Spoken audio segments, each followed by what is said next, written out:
Welcome to the open book, where every voice matters. Every story got layers, and every conversation opens something new. Turn the page, turn the page, turn the page. Turn the page. Turn the page. Turn the page. Welcome to the open book, where the real conversations flow. Turn the page. Turn the page. Turn the page. Every story got meaning. Every perspective shows. Turn the page. Turn the page. Turn the page. Turn the page. Late night talks with the smooth bass knocking. Whole room tuned when the topics dropping. Authors, culture, real life views. Open book vibes bring a whole new groove. No fake energy when the dialogue starts. Different perspectives play a major part. From page to podcast, the vibes stay deeper. Real conversations every single week. Welcome to the open book, where the real conversations flow. Turn the page, turn the page, turn the page, turn the page. Every story got meaning. Every perspective show. Turn the page, turn the page, turn the page. Every chapter different. Every voice got purpose. Every voice got purpose. Turn the page.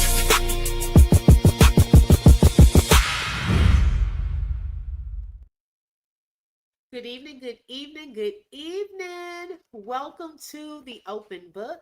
This is your host, Lakeisha. I hope everyone had a wonderful Sunday. It is now Sunday afternoon. Maybe you are chilling after a Sunday nap or church or just, cooking. Whatever you've been doing, thank you for tuning in on this evening, y'all. Kind of like a laid back catch up day on today. I know it's been quite a busy weekend. School begins for my kiddos this week, so just trying to get everything together, and I'm not even done, child. I'm like, the audacity of school coming so soon. Okay. But it is now that time of year. Make sure y'all tap that like button. Let everyone know we are live. Okay, let's see who we have here so far. Hey, Buttercup, welcome. Thank you for joining and thank you for being first in the building. Hey, Sheila, Detective Sheila is in the building. Hey, Mama's 80s is in the building. Welcome, welcome, welcome. Buttercup said, I was waiting for you. Open book. Look, I have missed y'all, okay? Although we were in the chat yesterday together, it doesn't feel the same. You know, it's different when y'all can hear my voice and I can call out y'all's names and stuff like that. But thank you. Shout out to all of y'all who watched that premiere from yesterday. I appreciate it. Hey, Sugar Mama Maine is in the building. Welcome. Inspiration. Happy Sunday to you. Grandma of 5 is in the building. Welcome. Hey, is it Oprah? Good evening. Thank you for joining. Hey, Charlie. Anticipating turning the page. Okay, come on now. Hey, T Millsap is in the building. My girl, Phenomenal Scorpio, is here. Hey, Irma, welcome. She said, I enjoyed that Umar Johnson interview. Me too. Okay, he was clocking a lot of things. We're going to tap into that interview too, y'all. And he was speaking straight facts, in my opinion. Now, I know people have, their feelings about Dr. Umar, and I have my feelings about that whole school situation as well, okay? All right, we ain't forgot. Now, there's some stuff that you need to address, sir. However, the things he was saying about this case, okay, baby, I 100% agree with a whole lot. Hey, Tabany, welcome, sis. So Bomb is in the building. Thank you for joining. Hey, Tracy, welcome. Good evening, PB. Is it PB? PV Chick Carolyn. Okay, welcome. Thank you for tuning in. Detective London is in the building. Welcome, sis. Okay, so we're going to get into it. And also, y'all, hey, Bird, happy Sunday. We're going to also tap into some other content creators, y'all, that have been dropping some nuggets, okay? Some little short videos that I wanted us to tap into in between certain parts of the interview where we just not straight watching the interview, but like some little intermissions, okay? And bringing some other details and so forth that, hey, y'all, it's a lot of people really clocking some things in this Nolan Wells case. It has been over 30 days since Nolan Wells' body was found on July the 6th. Okay, he allegedly went missing July the 4th. Child, we hey, we say allegedly, okay, because baby, it's a lot that we still don't know. Now, let me say that this live is for educational and entertainment purposes only and is covered under the Fair Use Act. Information shared is alleged in our opinions as we react to various topics and people. Make sure y'all tap that like button. It is for free. Or you could just double tap the screen. She said, my day was busy. I was doing a 12-hour fast with one of the content creators on YouTube in honor of Nolan Wells. We were on live with the content creator for 12 hours and we all gave up something. Okay, you know what? Hey, Buttercup, I love it. Okay, I love it because some things come only through fasting and prayer. Okay, come on now. Hey, this is a big, I've told y'all this from the beginning, y'all. This is not something that was light. Even the location of in that Mississippi area, there are territorial demons, y'all, regional demons that reside in that place. And it's hard. It's like going up against a stronghold. This thing is spiritual first. Okay, we got to recognize that. And so sometimes, hey, you got to go in the spirit to knock out some stuff. So, hey, I'm all for that. Okay, she said, help me understand what's going on now. Wait, where do we start, Irma? Because it's a lot. Hey, Angel, shout out to a grandma of 5 for the Jewels MVP. Come on now. I appreciate that. And thank you for being a sponsor for today's live. If you would like to be a sponsor, you're welcome to send a super sticker, super chat, cash app, or buy a coffee. Those links will be in the chat. Okay. Hey, Nurse M, or the description field of this video. All right. So she said, oh, yes, T Millsap. Okay. Y'all, let's not forget about Carmelo Anthony now. We are going to tap back in. Okay. Right now, we were just kind of on a little hiatus, until his court time. He has 2 back-to-back court dates. He will come back to the DFW area, Collin County. And y'all, the judge seems already a little nicer than the last one. I don't know if it's because he doesn't want that smoke from the public or what, y'all, but he is opening up an overflow room for the public, okay, so that those that cannot fit into that one courtroom where they're having the whole hearing, then they can go to the overflow room and they'll be able to hear and see things, okay? So hopefully, y'all, this is a good sign. I'm hoping that he will be fair.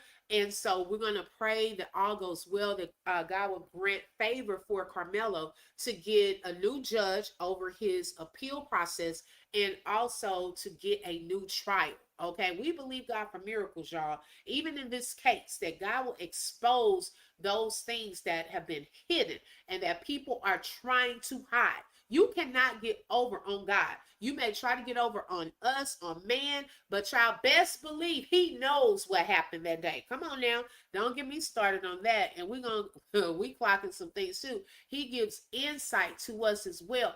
I promise y'all, most of the stuff I come across, it is by the leading of God. Like seriously, I could be minding my own business or I could be looking for one thing and something just drops into my lap or he'll guide me to look at this right quick.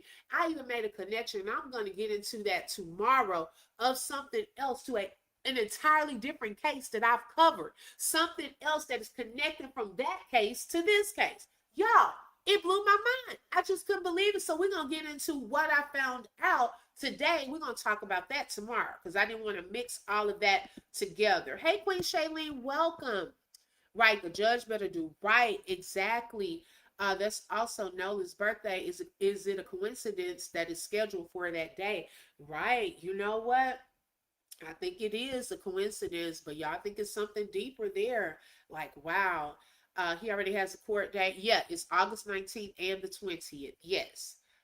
They are allowing video in the public. So this is already different. Yes, right.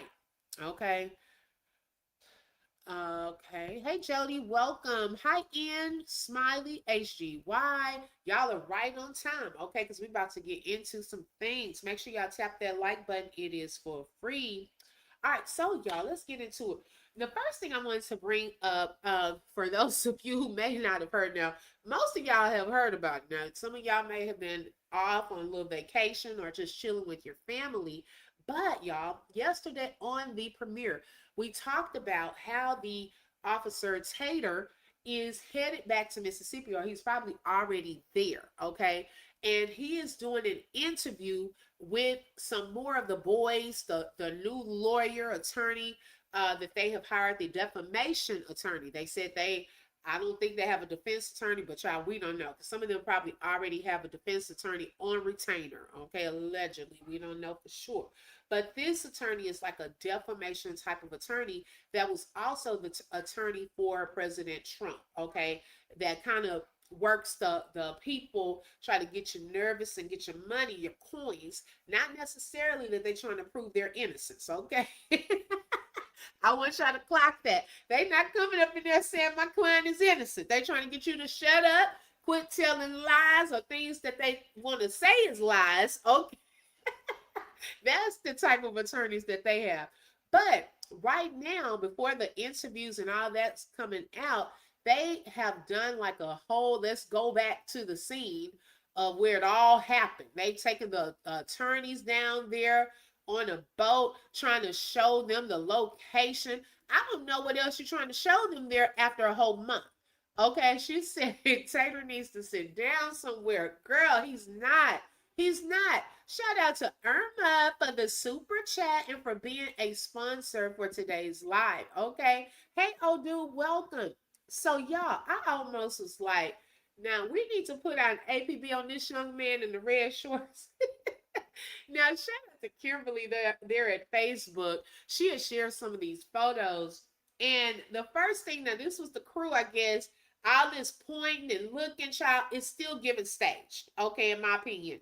It's still giving, y'all are just trying to do photo ops for what? How come nothing looks genuine? Nothing looks like, oh, we just out here, random pictures like that drone that y'all probably forgot about. Hopefully they don't go after that drone man and try to get his pictures and any video footage that he probably has that they don't know that he probably has. Okay. Hopefully they don't start blowing that man's inbox up. I thought about it after the fact. I said, man, I should have scratched out his name. Because, see, we don't want them going. Now, I don't know if the man's already had something, found something, gone to the police with it or what. But I found it odd, y'all, that man took those photos on 4th of July. And he did not post them until July 20th. What in the world? Did he find something? Did he finally see, oh, shoot, I didn't capture some stuff and now this is an investigation? That man is probably done. Child, he said, let me just share a few of these photos. I ain't sharing everything. Now, if he got something of the fight or that alleged little boat sinking, okay, then hey, we'll see. I don't know, but it's so odd that he took those photos July 4th and finally shared them 14, what is that? The 2016 days later. That was odd to me. Hey, Stacy, welcome. She said, not Yater. Y'all got so many names. Yater cooked and he know it. Them continuing to go back to the place of the crime is crazy to me. Yeah, how many times you going back? Okay, they already took Officer Tater there. Now here you go with another little crew and with Nolan Part 2. Nolan 2.0. I said, now who is this young man, Harpo? I don't know who this is, but I hope he's okay. Okay, girl, we need to put out an APB on red shorts. I just hope he's okay. Somebody save that boy. Baby, I'm telling you, don't have me laughing too much now. I'm trying to be serious, but in all seriousness, who is this? Who is this? Why is this young man not in any of those pictures? Okay, so now all of a sudden we see the other black friend on the boat, all these men going out there to Horn Island. Who is this? Okay, I just have questions. Yeah, Amber Jack boat, that's the name of it. She was Harpo, who these people? I don't know. I know the attorney is in the front to the right with the khaki that's doing all this pointing. Everything looks so staged to me. Okay, it just doesn't look natural. Can y'all just be natural? Who's taking the photo from the other boat? Who's taking this? Okay. So it looks like the attorney has on a little hoodie type of jacket with the sunglasses. Edward Podzik. I don't know how to say that man's last name. I think it's Podzik or something. That's the attorney. Jax looks like he's the one in the blue shirt doing the other point. Okay.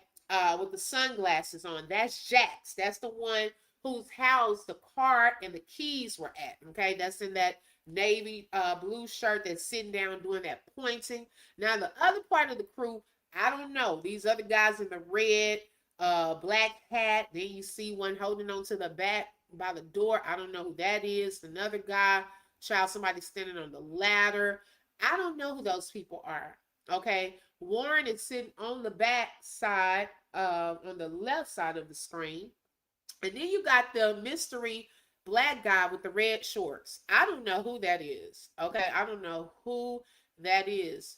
Now he's turning into y'all don't have me took off. She said he turned into a picture of no, you know what it is though. See, he was bragging about and showing his video about him going over there to Horn Island, right? As Dr. Umar said, White Devil Horn Island.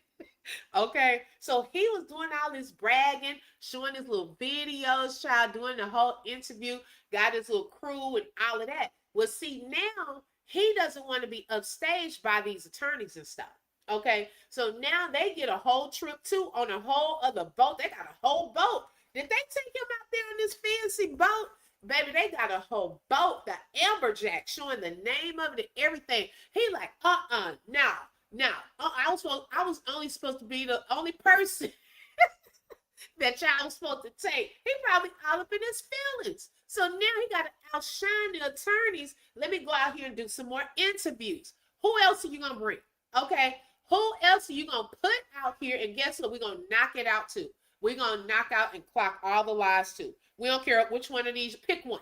Pick one of the friends and bring them on out because we're ready for them. We're definitely ready. If you want to bring Jay Vaughn, bring Jay Vaughn out here. Okay, because I definitely have a whole lot of questions for him. Gonna bring Jax. I think he's going to be up next. Possibly Wyatt. Okay, y'all tell me who y'all think going to be next. What the hell them two guys doing over there? Okay, hey, Life is Nikisha. Life is in the building. Ray from PA. Welcome, sis. He needs to blink twice and he's okay. Girl, who is this? I am so serious, y'all. I have never seen this guy before. I don't know if it's someone they said, hey, look, we'll give you $30. Okay, if you come sit on this boat so we can get our pictures. Child, I don't know who this man is, Harpo. I do not know. They might be what did you say, sis? Put there looking for evidence. Not looking for evidence. The evidence probably swept away. Okay. Hey MJ, welcome. How crazy would it be if Tater is getting the info, then turn them in for money?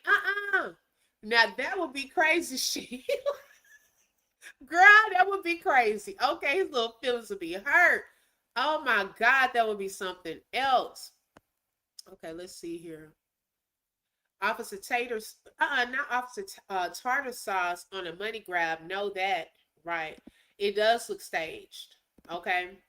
Shout out to, hold on, y'all. I need my glasses. Rhea, welcome. Thank you so much, sis, for the Uncle Larry and the jewels. I appreciate that. And thank you for being a sponsor for today's live.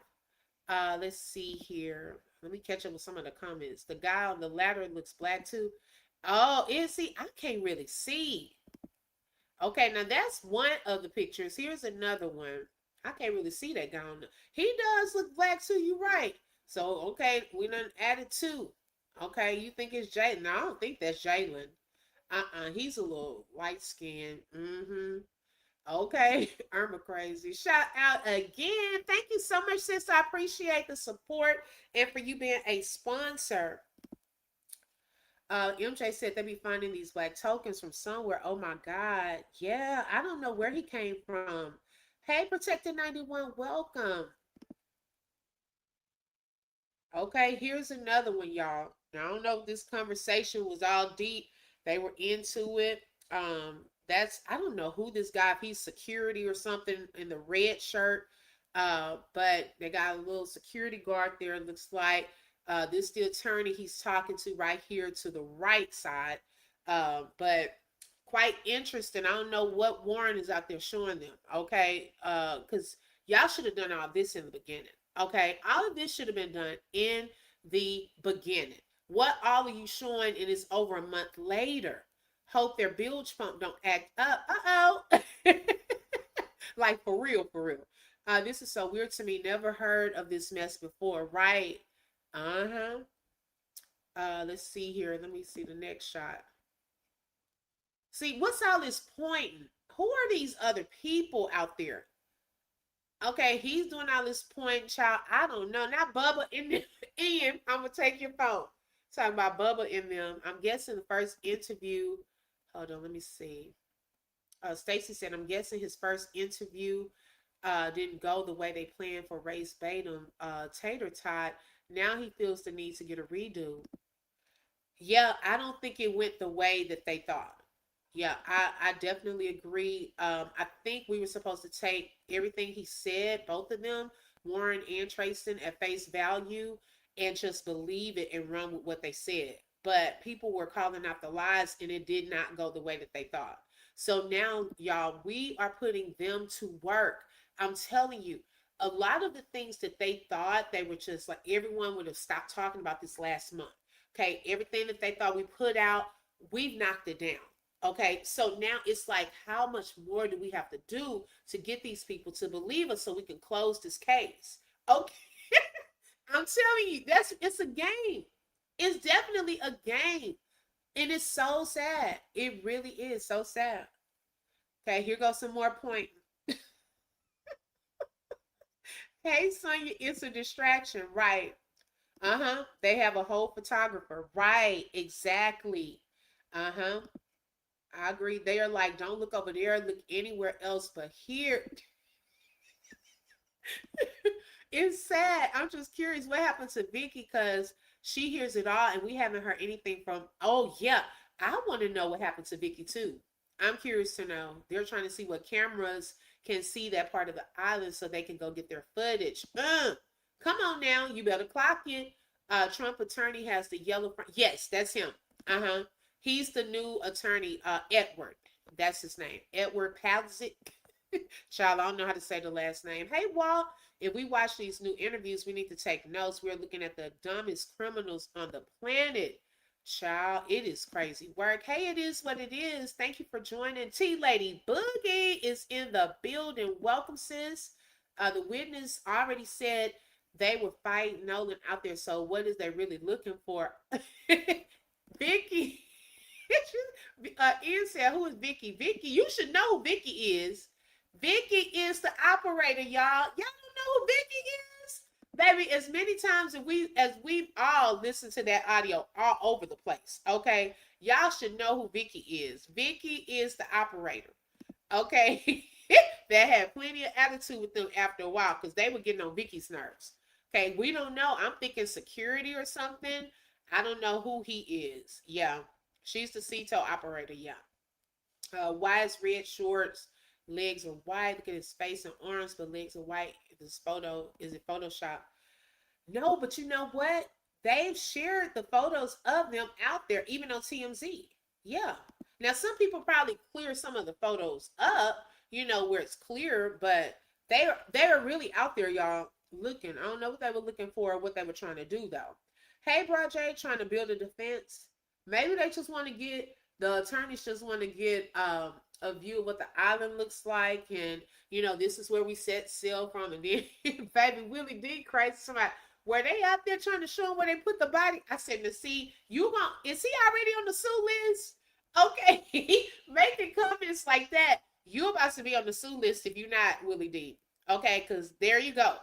Okay, you don't trust TMZ, child. A lot of people don't, to be honest. It's crazy work because they are seeming like they are working with them.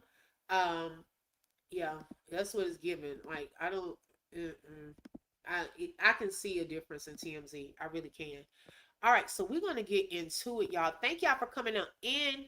Thank you for hitting that like button. I appreciate it. Okay, so the first thing I want us to look at now, before we get into the interview, I'm gonna go like in and out of the interview and some other updates from various content creators and topics. But it's not gonna be too long on those topics. But I do want y'all to see some things that I find quite interesting. Now, there is a content creator that did a video showing some of the cameras there at Horn Island, the pavilion, and Lovers, I think it's Lovers Lane, the street, Fort Bio, the places that are around that boat launch there by the yacht club. Remember, what's her name? Nerdy Pink Panda. She had shared that there was an Ocean Springs yacht club right there by the boat launch. And baby, this this content creator, Bree, I forget her last name. Baby, she was all over the place showing where all these different cameras were. Why do you need an attorney if you have not been charged with anything? They doing all this for a defamation potential case. Yes, I think that's what it's for. Because this man is not a defense attorney. So I think it is any defamation lawsuits. Shout out to Detective London for the jewels. Thank you so much. Thank you for being a sponsor. Hey, my sis Shelly Shells is in the building. Welcome, sis. Thank you for tapping in.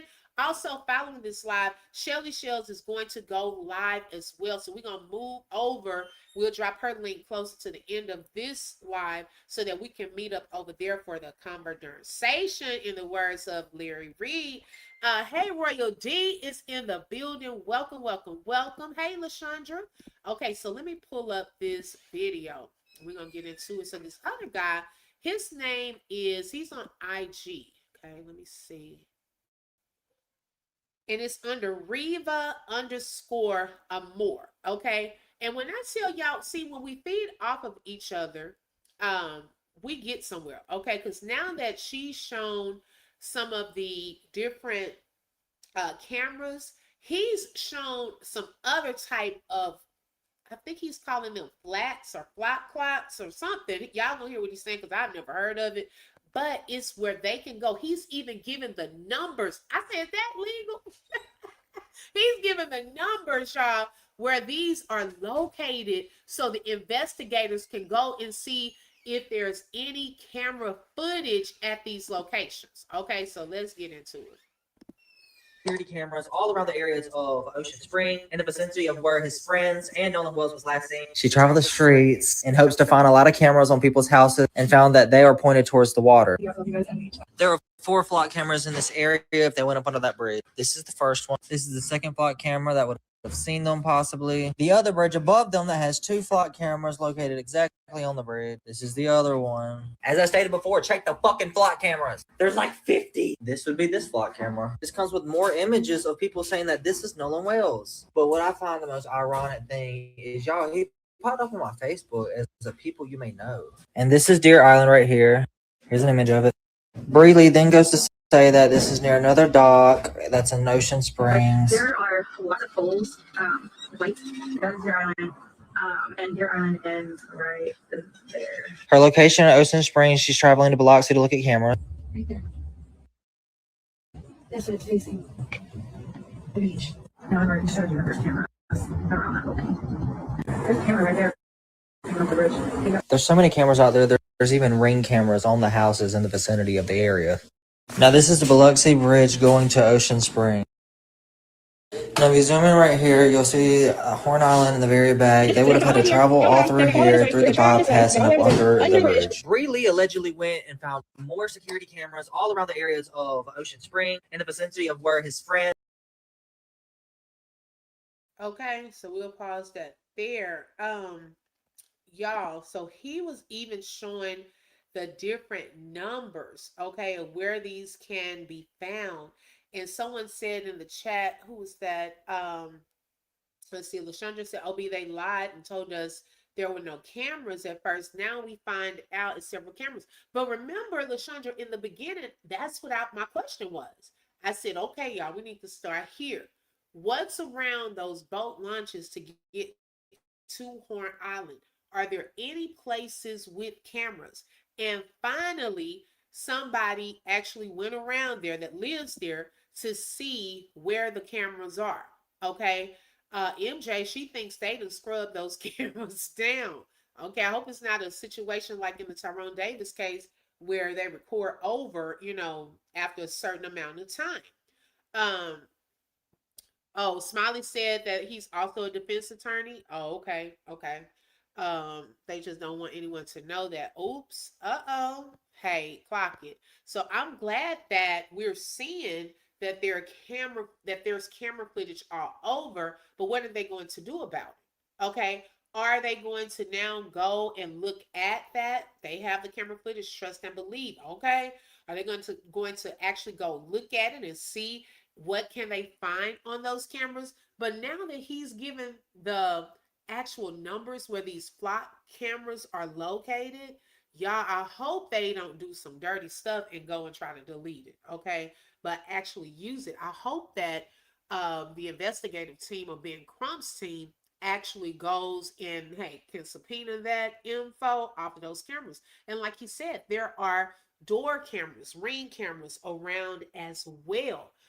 So that's something to think about too, that they have all of these different cameras around that could have possibly seen something. And then yesterday we talked about the drone that was out there. There was a guy who was a drone operator, like a drone pilot, and he was out there Horn Island recording and taking pictures. Okay, so what all does he have is something I want us to think about.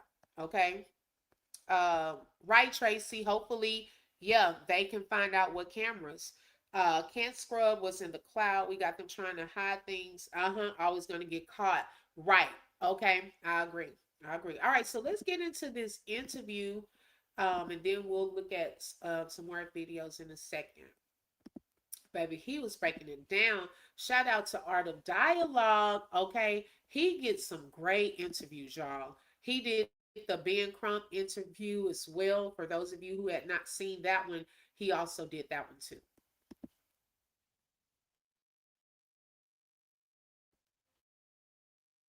We're going to run with it. I knew the white racists on YouTube were going to run with it, and everybody in between. It hurts my heart for Sister Christine, Nolan's mother, to have to see so many people using her son's name and crisis and tragedy for clickbait. And that's one of the biggest reasons, Art, I kind of stood back. It almost reminded me of the Freddie Gray police unaliving in Baltimore back during the Barack Obama era. When Freddie Gray lost his life to those police in Baltimore, everybody rushed to Baltimore. They did the same thing with Michael Brown in Ferguson, not because they necessarily cared about the tragedy, but because they wanted to benefit personally from it. And so I stayed away from Ferguson. I stayed away from Baltimore. And I stayed away from the Nolan Wells situation for a while because I didn't want to look like so many other people who just jumped in to have something to say, to use that young man's loss of life for clickbait and views. Now that it's been over a month since he lost his life, I think it's okay for me to speak now because everyone else has kind of given their opinion, their analysis, their synopsis, and their feeling on the situation. So I'm going to give mine.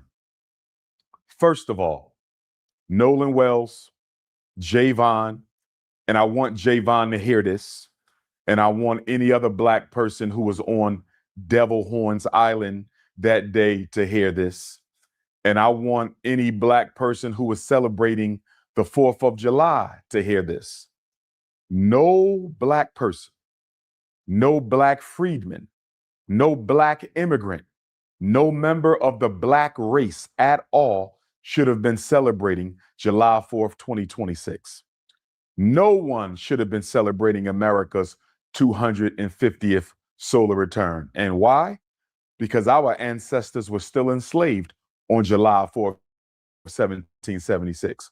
So why are we on White Devil Horns Island anyway, celebrating George Washington and Thomas Jefferson and Alexander Hamilton and all these other white supremacists and slave masters. Why are we even celebrating them anyway? Nolan shouldn't have been out there. Javon shouldn't have been out there.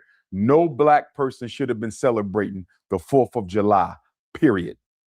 We would be enslaved for almost another century after America got her independence.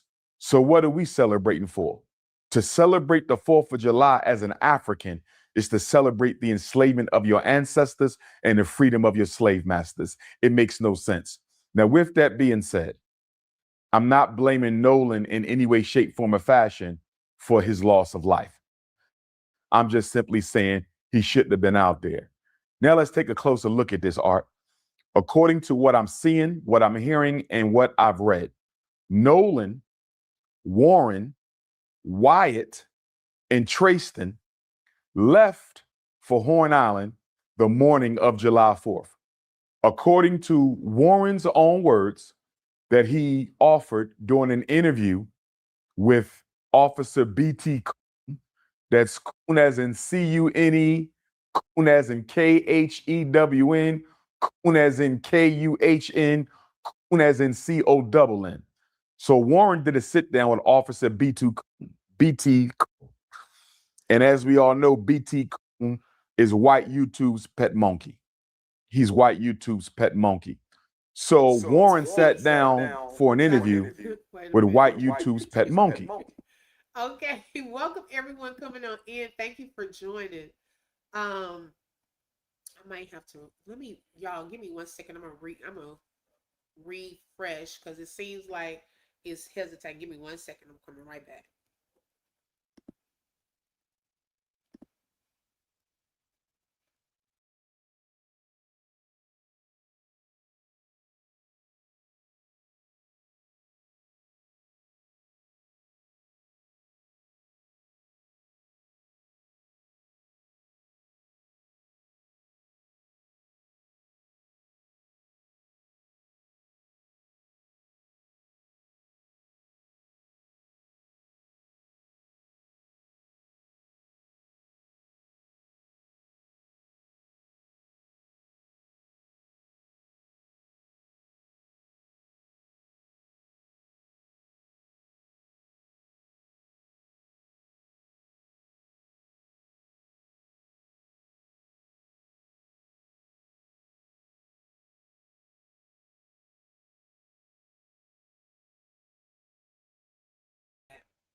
All right, I think we are back. Okay. Yes, he already came in. I don't think he really cares for the Officer Tater. Tater Tot. Okay. He had nicknames too. Okay. Baby, he was putting it on the floor. Okay. I hope that helped it. Oh my God. I'm done.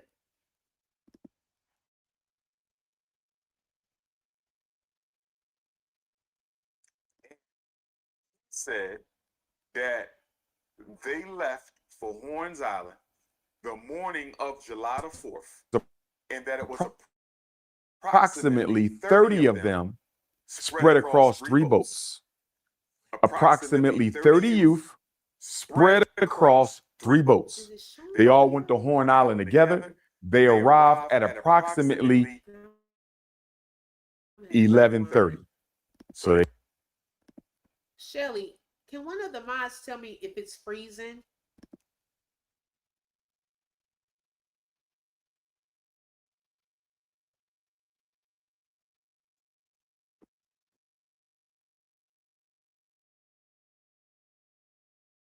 Give me 1 second.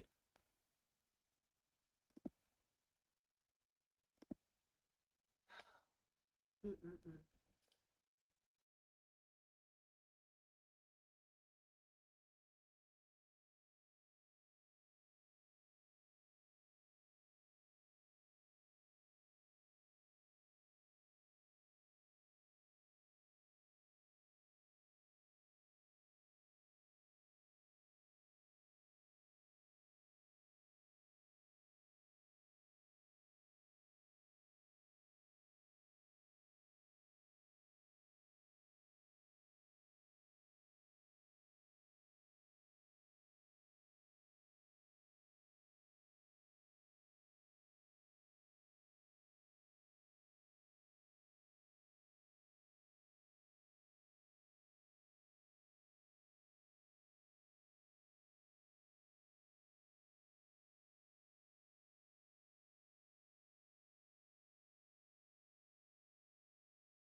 Okay, my apologies, y'all. I'm back. Okay.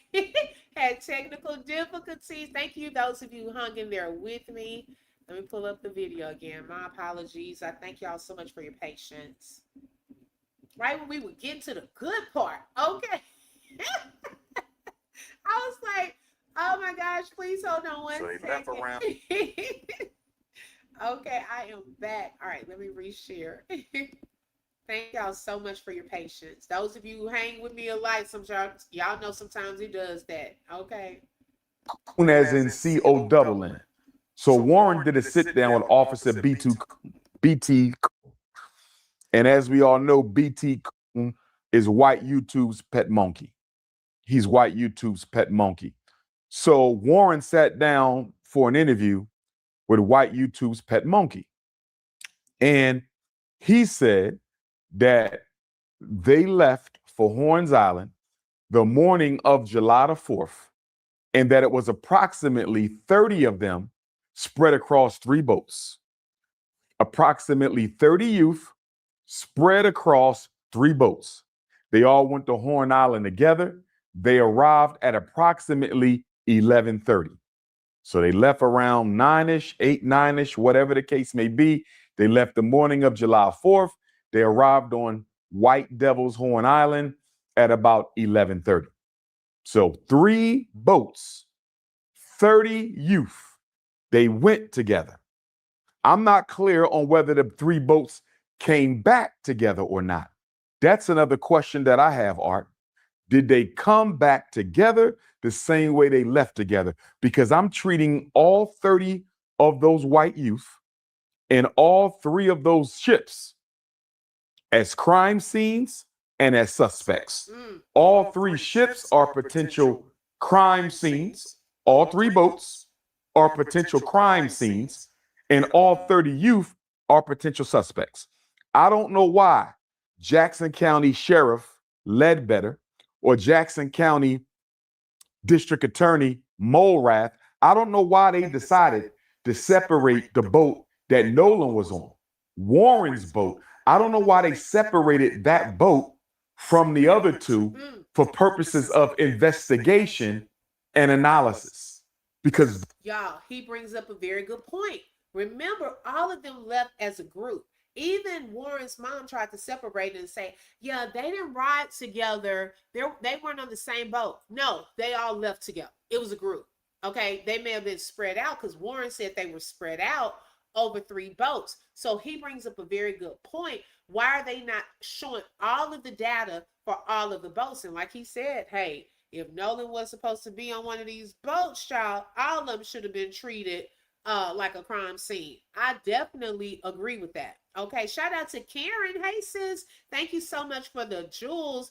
Okay, Tip said we're gonna say allegedly the grandpa definitely involved. Hey, come on now. We need a roster of everyone who's on every boat. Did they search every boat thoroughly? Why is one boat at somebody's house allegedly being cleaned? Okay, did they ever look into that? So he brings up a very good point on that. Those 3 boats operated as a team. And since they went out there as a team, and it hasn't been made clear to me whether or not they came back together as a team, all 30 white youth and all 3 boats should have been part of this investigation, not just the one boat. That is my first big issue with this case. Who decided to separate the other 2 boats and the other 20 or so youth? I got a problem with that, Art, because according to the Cajun Navy, they have no GPS information on the other 2 boats, Art. They have no GPS information on the other 2 boats. Now let's get into this. According to Warren and Nolan's other so-called white friends, they decided to leave the island around 4:30. So they were roughly on White Devil's Horn Island from 11:30 to 4:30. That is about 5 hours. About 5 hours. Now, one question that has to be asked, Art, why did y'all leave so soon? Because they party on Horn Island all day long. Y'all didn't leave at sunset. Y'all didn't leave at sundown. Y'all left after only being there 5 hours. That's a little suspicious, Art. And I haven't heard anybody ask any of them, why did y'all decide to leave after only being there for 5 hours? Did y'all plan to only be on White Devil's Horn Island for 5 hours? Why did y'all leave at that time? But we'll deal with that later. So then let's listen to Javon, Nolan's other best friend. Now, another problem I got with this whole story, Art, is Nolan allegedly had too many best friends. I'm trying to find out, how does Nolan have so many best friends? And why did all of these so-called best friends leave their best friend on White Devil's Horn Island without his cell phone and keys? I'm trying to figure this out. So Javon claims he's Nolan's best friend. Warren claims he's Nolan's best friend. And Trayston allegedly claims that he's Warren's best friend. So did Warren have three best friends? Excuse me. Did Nolan have three best friends? Did Nolan have 13 best friends? Did Nolan have 30 best friends? Because if Javon is the best friend of Nolan, and if Warren is the best friend of Nolan, and if Trayston is the best friend of Nolan, exactly how many best friends did Nolan have? Or y'all make... And only the ones that his mom keeps bringing up that he grew up with was Jalen and Javon. She doesn't mention the other ones as his best friends. Those are friends that he allegedly met in high school. And you know, y'all, I was thinking about something earlier. I shared it with D behind the scenes, that I wonder at some point, was this like not a grooming as we think of grooming as in SA, right? Not that. But as in trying to develop trust in a person over a course of time. Being that if you look at their body language in a lot of those photos, with Nolan in the middle of them, the only black person in a lot of the photos, I ain't saying all, but in a lot of the photos, right, to gain his trust. Now, if Nolan had shared anything about his family dynamics or any of his personal information, sometimes people can use that to their advantage. Okay.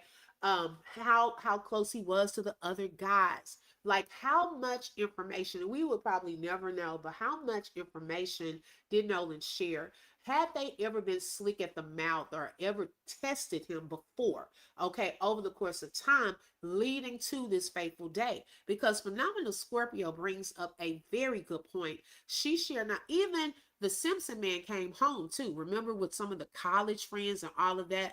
And she brings up a very good point. They have been planning this, according to Warren in his interview. They have been planning this for months. Now, why would you go to Horn Island for only 4 to 5 hours? What was the quick emergency? Because if I'm going to a Horn Island, if I'm gonna go, and I know it's 4th of July, I want to see some fireworks. Okay, for one, I want to see some fireworks. So if I'm gonna go that early, you know, man, you got to plan really good on going at 11 o'clock, you know, because hey, that's a long day. But I'm curious to know why so fast. What was the emergency that they had to leave so soon? Let's see here. Oh, is it freezing? Or are you behind in the chat? Is it okay now, y'all? Because I know earlier it was. Etymology and the meaning of the word friend. Right. I don't call them his friends. Okay. Frenemies, possibly. Okay. Plotting on him the whole time. Exactly, J. Rose. I'm just wondering. Okay. When you think about that over the course of time, you have to sometimes build up trust. They were getting him alone, you know, sometimes at the houses, spending nights. I hadn't really heard of older guys spending nights and stuff like that, you know, in that pool, that picture where he looked uncomfortable. You know, what had ever been said? Had he ever shared that? Because sometimes people want to get you separated from others that may say, hey, dog, I don't think that's your village. I don't think that's your crew. Okay, okay, it's good. Thank you so much. I don't think that, you know, you should be hanging with them. Like what they mean by that, you know? And then those things then lead up to something bigger like this. Okay, they don't sound too surprised on the audio. Like they sound like they've seen this before. They don't sound panicked as if it was an accident, right, Detective London? And remember, I brought up that day, I said, why are they saying is Nolan's really dead now? What do y'all mean now? Okay, like, did y'all ever attempt something? That's still a question in my mind. Did they ever attempt something as well? Okay, because for them to say now, thank you, Shelly, then I'm just wondering, she probably behind in the chat because it did go down earlier. That's something to think about you on. Picking this up, who did Nolan tell Warren was his best friend? Who did Nolan ever tell Tristan was his best friend? I'm not going to question Javon, because he's a brother. And I do believe that there's a strong chance that they may have been best friends. And I say that not only because Javon is a brother, Art, but I also felt that Javon, through the investigation team and alley-oop, with some of the answers that he gave on TMZ. Some of Javon's answers, in my opinion, kind of made it clear to me he actually cared about Nolan. Right, bro, Jay. He actually cared about Nolan. I believe Javon actually cared about Nolan. And because of that, I'm willing to say that Javon may have actually been Nolan's best friend. I wish somebody would have asked Javon, Art, to your knowledge, has Nolan ever called Warren his best friend? Has Nolan ever called Tristan his best friend? To your knowledge, Javon, has Nolan ever told you that Warren and Tristan were best friends of his? Because, Art, I'm having a problem with this three best friend narrative. Okay? I used to be 18 years old. You might have one best friend. You may have two. Don't get me wrong. If you all hang in a pack, you could have three best friends. But according to Javon's own words, Art, he didn't really hang around with them other guys too much. That's what I allegedly thought I heard him say. He didn't hang around with them guys too much. So if you got 2 or 3 or 4 best friends, you guys normally travel as a group. Javon seemed like he kind of spent most of his time with Nolan alone, just the two of them, not with Tristan and Warren. Although he knew them, it didn't appear that he hung out with them on the regular. So how could they all then be best friends? It's possible. I'm not saying it's not possible. I'm saying it's unlikely. So, according to Javon, Art, he saw Nolan at 3:40 on the island.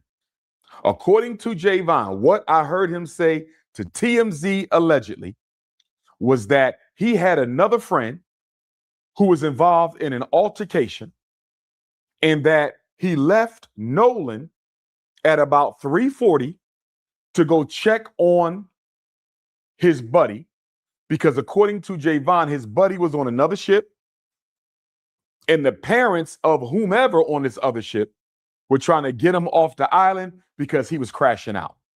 He never said who this friend was. He never exactly told us what happened, but he said, I left at 3:40 to go check on my friend on another boat because, quote unquote, well, these are not his words, I'm paraphrasing, he was kind of wilding out, crashing out, and he needed to help calm him down. I'm paraphrasing. He said when he got back, Nolan was nowhere to be found, and I'm paraphrasing. And Nolan's boat that he came on, Warren's boat, the so-called Big Daddy, the 22-foot Triton, had already left the scene. So according to Javon, I left Nolan at 3:40 to go deal with another situation. I came back, he was gone. According to Katie, the white girl who Nolan's white best friends are trying to use as an alibi in this situation. Okay, because they claim, and Warren said the same thing to Officer B.T. Coon when he spoke with him. They claim that Nolan told them, I'm going to hang back on this island and talk to Katie. You guys go ahead and I'll get back however I get back. Again, I'm paraphrasing. But guess what? We learned through Katie's sister that Katie said she has no knowledge of Nolan ever saying that. In fact, Katie said, Art, that Nolan told her, I got to get ready to head back to the boat because my friends are leaving soon. That don't sound like somebody who plans on staying, Art. Okay? According to her sister, Katie said Nolan told Katie, it's time for me to head back to the boat because my friends are going to be leaving soon. As far as I'm concerned, Art, Javon and Katie both threw us an alley-oop. Javon and Katie are throwing Sheriff Ledbetter of Jackson County an alley-oop because neither one of them are corroborating the story of Nolan's white friends on that boat. Right, exactly. I agree. And Bro J says, see, on this part, I see a conflict. Javon reportedly told the Sun Herald that he went on Wyatt's boat to get his phone around the time he last saw Nolan. Right. So at some point, his phone and Nolan's phone were on the same boat. When did he go and get his phone? And I do remember the part where he said he went to check on Nolan. And remember, I said, well, why would he go and have to check on Nolan? What happened with Nolan? Why did he feel the need to go check on him? He said when he went to check on him, the actual boat was gone. Okay, Javon knows more, but I believe he is terrified to speak because they have to live in that racist town. Right, exactly. I believe he knows more too, and Katie too. Hey, Brittany. Yeah, Javon was dropping hints. He had to be there around the time the fight occurred. Exactly. Javon was there longer than them. He stated that he was there later than they were. So you know that he had to have witnessed some things going on. I truly feel that. He knows more. In fact, Javon said, this ain't adding up. Javon said, it's not like Nolan to say, you guys go ahead and leave me on this island and I'm just going to stay back to talk to this girl who I barely know. According to Javon, it don't make no sense. Javon ain't stupid, Art. That's his friend. He know damn well Nolan didn't tell them that he was going to stay back on that ship. And then Katie, I'm going to give a little bit of respect to Katie on this situation. Because as a white girl, Art, for her to come out and say that is not what happened, for her to come out and say that Nolan told me I got to get back to the boat because my friends are leaving, for her to say that, Art, that took a little bit of courage and honesty. That took a little bit of integrity. That, don't get me wrong, I don't want to give her too much credit because she is trying to clear her name. What Katie is basically doing, Art, is she's saying, listen, y'all did whatever y'all did to Nolan, but you're not going to add me to the narrative. Now, I don't know if he knows about the possibly Katie being on that boat when this interview took place, because I'm going to have a whole problem if she was indeed on that boat. Because then I'm trying to figure out, why are you lying? Okay? If she was allegedly on that boat with them, I have a whole other set of questions for Katie. I believe she does know more as well. And some of them are afraid. That's why they said that they got Katie to safety. From what? Okay, now it is what it is. That allegedly, the only reason Javon's mom went to get the phones was because both Nolan and Javon's phone were at the house. Now, if that were the case, though, remember when they were on the interview, she said that she called Javon. So I don't know if his phone would have been there, at the house during that time, if she was able to call him, because she said that with Christine on the interview too. Now, like I said, at this point, I don't know, y'all, because it's a lot of people saying one thing, then it changes and so forth. They have probably already received death threats, so his mama has told him to hush his mouth, and let the investigation do its job. Oh yeah, definitely, I agree. You asked them. There was a few fights at the same time. It had everyone's attention while Nolan just swam in the ocean. Right, Detective Lund.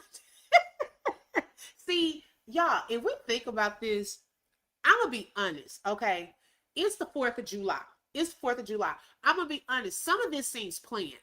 Y'all, it's giving a distraction. It is giving planned. How y'all all out there, 4th of July, we got all these different fights. Then all of a sudden, there's this emergency where y'all rush off. Okay, Nolan's with y'all. And then of all of the times y'all been to this island before, this is the time he ends up unalived. Okay? I don't know. It's just it's a distraction with these fights and like y'all schedule some of this stuff.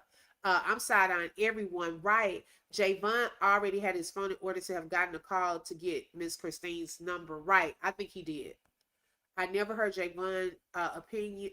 I never heard Javon was there, and Christine never said that in her initial interview. Yeah, she did it, but yeah, he was there. Yeah, I wonder was she on that boat, right? Because I'm gonna have a whole other. We have to stop spreading half truths like that phone. Yeah, I'm gonna have a whole other issue with that. Okay, because if she was on that boat and those pictures are showing her on the Simpson man's boat allegedly, then that opens up a whole other can of worms. Yes, there were a few fights. I really believe this was planned. I taught high school students and they all love to congregate together. It was a bunch of their own age group out there. Yes, I agree. Especially the choice of music. No way, no dancing, no fun. Just there. Right. Shout out to Sonia for the super chat for being a sponsor. She said, God, keep revealing these evil demons. Continue to pray. Right. I feel like it was set up. And it was set up to get him off that island at that particular time. They might even be threatening, depending on Javon, if he opens his mouth. That's a possibility too. Yep. I'm not serving as nobody's alibi. I'm not helping nobody get out of this situation. You're not going to use me as a decoy, but I still appreciate Katie speaking up for Nolan Art because she didn't have to do it. Although she's trying to protect herself and stay out of the investigation,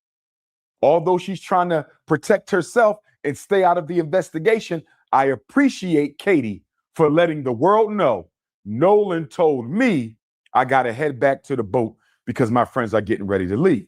Now, according to Katie Art, she spoke to Nolan sometime between 3 and 4:30. Now, her window appears to be wider than everybody else's window. So Javon's window is much smaller.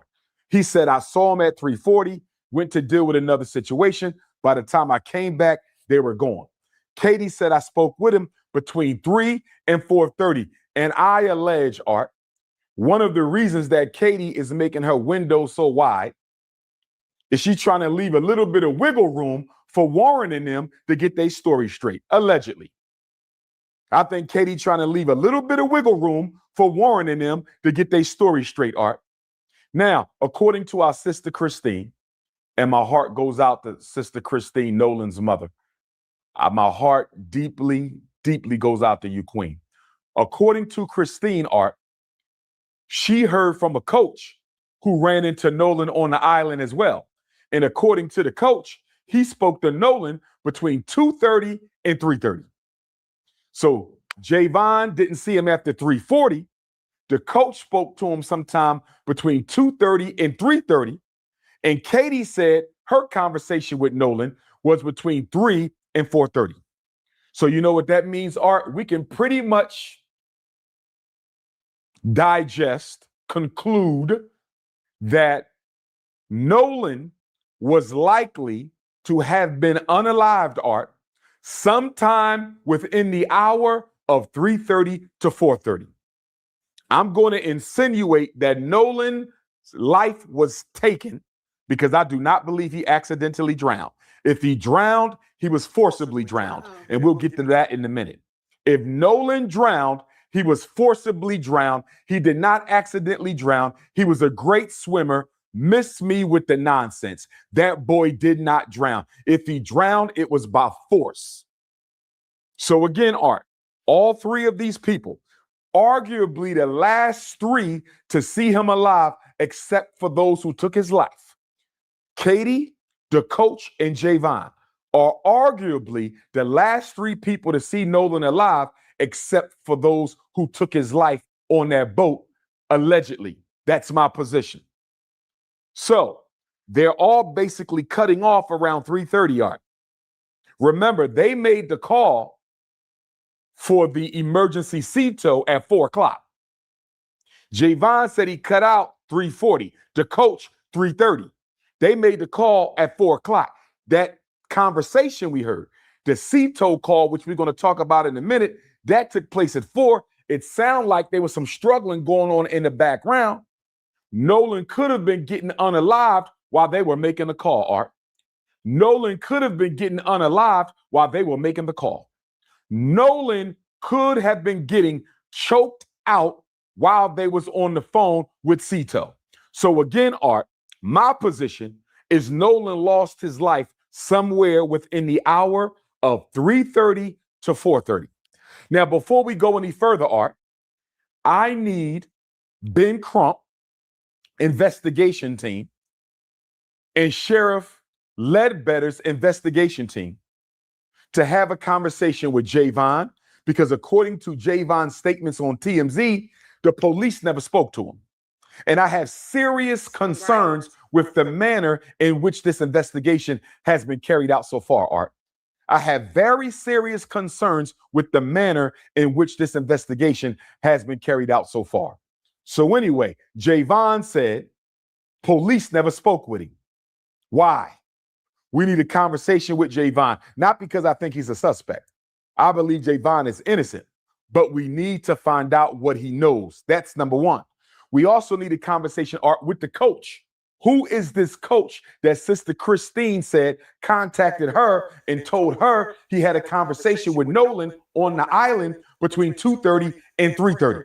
Now, see, y'all, that's going to be a whole issue for if they try to say he was so highly intoxicated. Okay, you have a witness that was a coach that stated he had just spoken with Nolan and he seemed fine. They were talking about their future and all of that. He would be a potential witness. That's going to mess up their whole, he was heavily intoxicated. Plus, y'all, we can see on the picture when he's standing behind them when they're getting into this whole fight situation, he not like stumbling or anything like that. He looks like he's just standing there looking at them acting a fool. Okay, so, and some of that could have been a whole diversion to get the attention away from him leaving, because Javon said he went over there to look, then hey, they were already gone. Okay, so was it just a diversion to get the attention off of that boat and them leaving? Okay, that's why you hear him or at least someone gasping for air on the call in the background. And then if you think about it, Stacey, even with the pictures that we showed the other day, you know, if those photos are real, who was struggling in that water? Okay, what was that they were all looking at? What was the disturbance in the water? Then the whole Cito call comes into play, and like you said, you hear someone gasping for air and all of that. Those things are leading into one another if they're true. Okay, and welcome everyone coming on in. Thank you so much. Thank you so much. Well, he explained that. Thank you so much for joining. He did explain why he waited. He did earlier on. These boys are absolutely not going to release their phone without a court order. Not going to happen. I agree. I definitely agree with that. I missed that coach call to Christine. That is another wrench in this situation. Exactly. Why would the coach call on the 4th? Wouldn't he be kicking it with his family? Now, I don't think he called her on the 4th. I don't think she said he called. I'm gonna have to go back and listen to that interview. I think she said because he called her afterwards because he saw the narrative that they were putting out there that Nolan was heavily intoxicated, and he did not like that they were putting that out there. That's when he had contacted Christine. Shout out to LaQuinta. Thank you for the hearts, and thank you for being a sponsor for today's live. Yes, so that's what she was saying during that interview. We need to find out what he knows. And according to Katie's sister, she is already cooperating with the authorities. But here's why those three got to be spoken to, Art. Not only so we find out what they know, Art, but did they see each other during their conversation with Nolan? Because Javon, if you was talking to Nolan and left him at 3:40, and if Katie was talking to Nolan sometime between 3 and 4:30, and if the coach was talking to Nolan between 3:30 and 4:30, Art, at least two of you should have ran into each other. Did the coach see Javon? Did Javon see the coach? Did the coach see Katie? Did Katie see the coach? Did Katie see Javon? Did the coach see Katie? Art, if all three of them are saying they saw Nolan for the last time, roughly within the same hour and a half, Art, did y'all run into each other? Let me tell you why I'm asking this question, Art. And I'm not throwing no shade at my brother Javon. I like Javon. I'm not throwing no shade at Miss Katie McCormick. I don't know her. I'm not throwing no shade at the coach Art.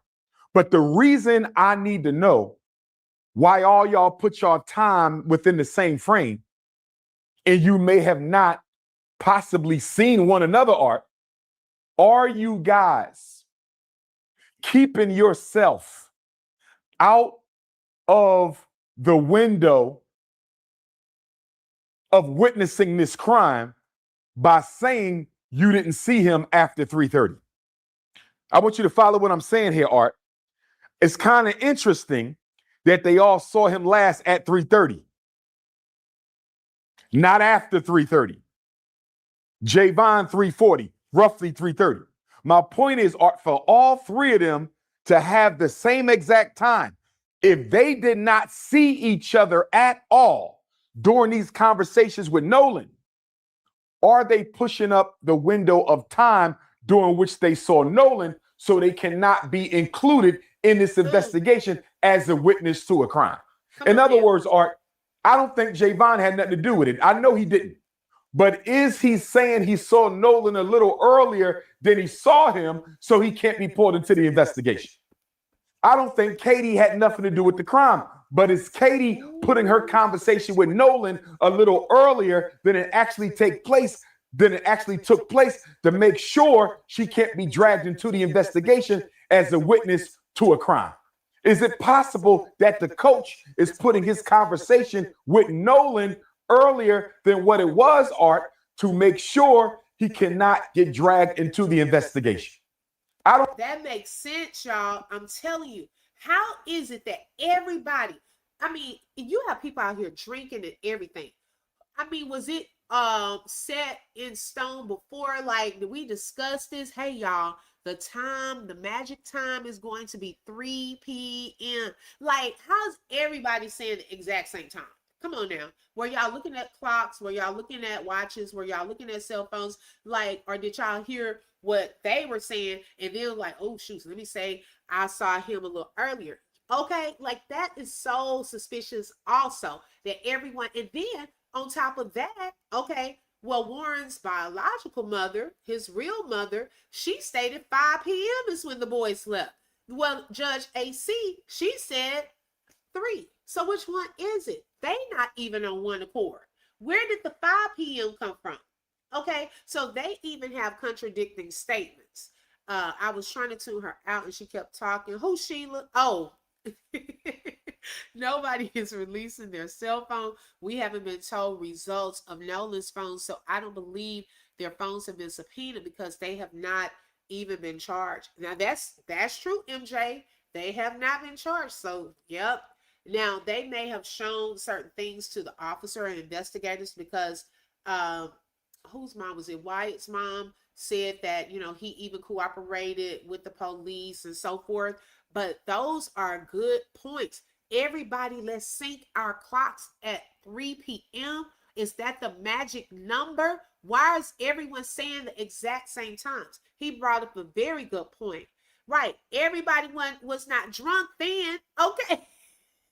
So we all got some times we gonna say, and to give an exact time of 3:40. Come on now, that's a huge clue, right? Did everyone look at the watch when they see Nolan? Shout out to Sonia. Thank you, sis, and thank you so much for all of the jewels. It does look like everyone is trying to distance themselves from Nolan, especially around that 4:30 timeline. Right, that's what I kept saying. Like, it seems like everyone is trying to not be the last to be with Nolan. Okay, y'all all are supposed to be his best friends, but hey, I don't want to put myself too close to the last time somebody saw him. Okay. Thank you, Sonia. Shout out to my dudes. Thank you so much, sis, for the super chat and for being a sponsor. She said, hey, Obi in chat, I'm here, but not in the chat right now. But Umar hasn't been on my good side for a minute, but he's on the right side with his perspective of Nolan's unalive, maybe he'll stay on this path. Look, my dudes, mine too. Okay. because he still got some we got some questions about the school. But I'm gonna let him make it tonight, because baby, look, I'm still bothered about what happened with that school. Okay. But we're gonna let you make it on this interview because you dropping some jewels and I'm agreeing with some stuff you saying. But after this, we still got questions about this school, Dr. Umar. I don't think they had anything to do with it, but they could have been a witness to a homicide, Art. They could have been witness to a homicide.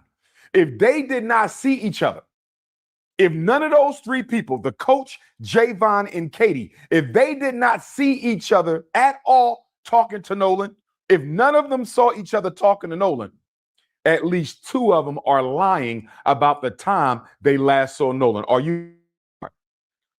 All I'm saying is I have my suspicions as to whether or not this convenient 3:30 cutoff window. Shout out to the Open Book family in the chat. Thank you so much. We have you to send. Okay, it won't shut off. But we're going to come up with a special reward for you all for helping us meet our goal on tonight. Thank you so much. I appreciate all of the support. My suspicions that this convenient 3:30 cutoff window may have not actually been the time they saw Nolan. They may have saw Nolan closer to the time he lost his life. Now, stay with me, Art. I want to back up for a minute. And I want to say this to Brother Elmore, Nolan's stepfather. And I want to say this to Coach Tracy, who I believe was one of Nolan's coaches. Brother Elmore, the stepfather, and Coach Tracy, the coach, both said on national television, Art, that they don't think race played a role in this at all. Elmore, Tracy, two dark-skinned black men in Mississippi, and both of them said on national television, I don't think race had anything to do with this case. I am disappointed in Brother Elmore. I am disappointed in Coach Tracy. How dare you help these young people avoid the Matthew Shepard and James Byrd Jr. federal hate crimes law, Art? By you saying you don't think this had anything to do with race, Brother Elmore and Coach Tracy, you are helping these white folks avoid federal hate crimes charges. And let me tell you why this is important, Art. Let me tell you why this is important. Under the federal hate crimes law, Matthew Shepard, James Byrd, signed by Barack Obama, 2009. Under the Federal Hate Crimes Act, Art, you can go to jail for life. You can go to jail for life under the Federal Hate Crimes Law.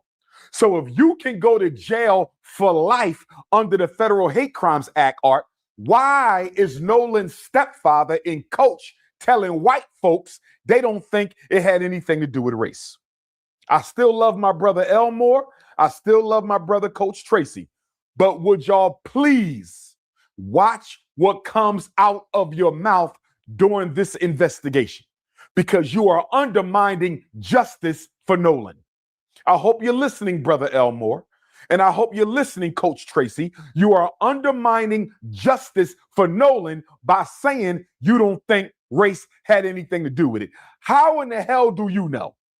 How do you know if race had anything to do with it? How well do you know these young people? It was 30 of them, Art. It was damn near 30 white youth spread across 3 boats. How many of them did Elmore know? How many of them did Coach Tracy know? So how are you going to go on TV and say, I don't think it had anything to do with race? Why are you helping them avoid accountability for what they may have done? I don't know if they did it, Art. You don't know if they did it. They don't know if they did it.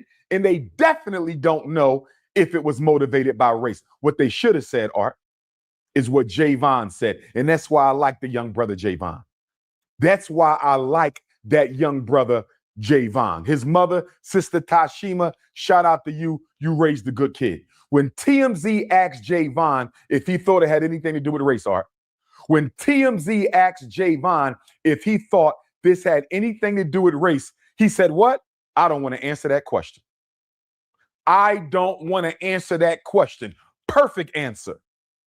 Perfect answer. Or Art, they could have said, I don't know. Nolan's stepfather could have said, I don't know if it had anything to do with race. Coach Tracy should have said, I don't know if it had anything to do with race. But to say you don't think it had to do with race when he was the only black boy across 3 ships, are you out of your mind? Why would you say that and help them avoid the Federal Hate Crimes Act? Javon gave a better answer than those 2 black men. Javon, a child, gave a better answer than those 2 black men, Art, when he said, I don't want to answer the question. And shout out to Javon, Art. He's intelligent. You know why? Because by saying, I don't want to answer the question, he answered the question. Of course, race has something to do with it. This is the United States of America. Race has something to do with everything involving black people. The country was built on the backs of black people. It's maintained on black people. We are disproportionately represented in the criminal justice system, overrepresented in the unemployment line, under the poverty line. Of course, everything in this country has to do with race. And I'm disappointed in us, Art, that we are so afraid to call racism what it is, that we literally got people asking us, when a white person takes the life of a black person, do you think it had anything to do with race? When a police officer takes the life or shoots a black person, do you think it had anything to do? What kind of idiotic gaslighting question is this, Art? All white people are racist. All white people are racist. So we can stop asking if it had anything to do with race. If it's black and it's white, it has something to do with race because all white people are racist. That's just how it is. Now let's get back to this. Now I can't agree. I can't agree with all white people are racist because I don't believe in that. Okay, that all white people are racist. We can't say that. Okay, so that part I do not agree with. The whole dad situation, y'all. He has never said that he was Nolan's stepfather. Nolan's mom has never said that that is Nolan's stepfather. So he's called, and they both call him his dad. That's how I address him. That's his dad. Whether it's biological or not, I mean, does it matter in the situation? I don't know why people are making such a big deal out of that, and continuing to bring that up.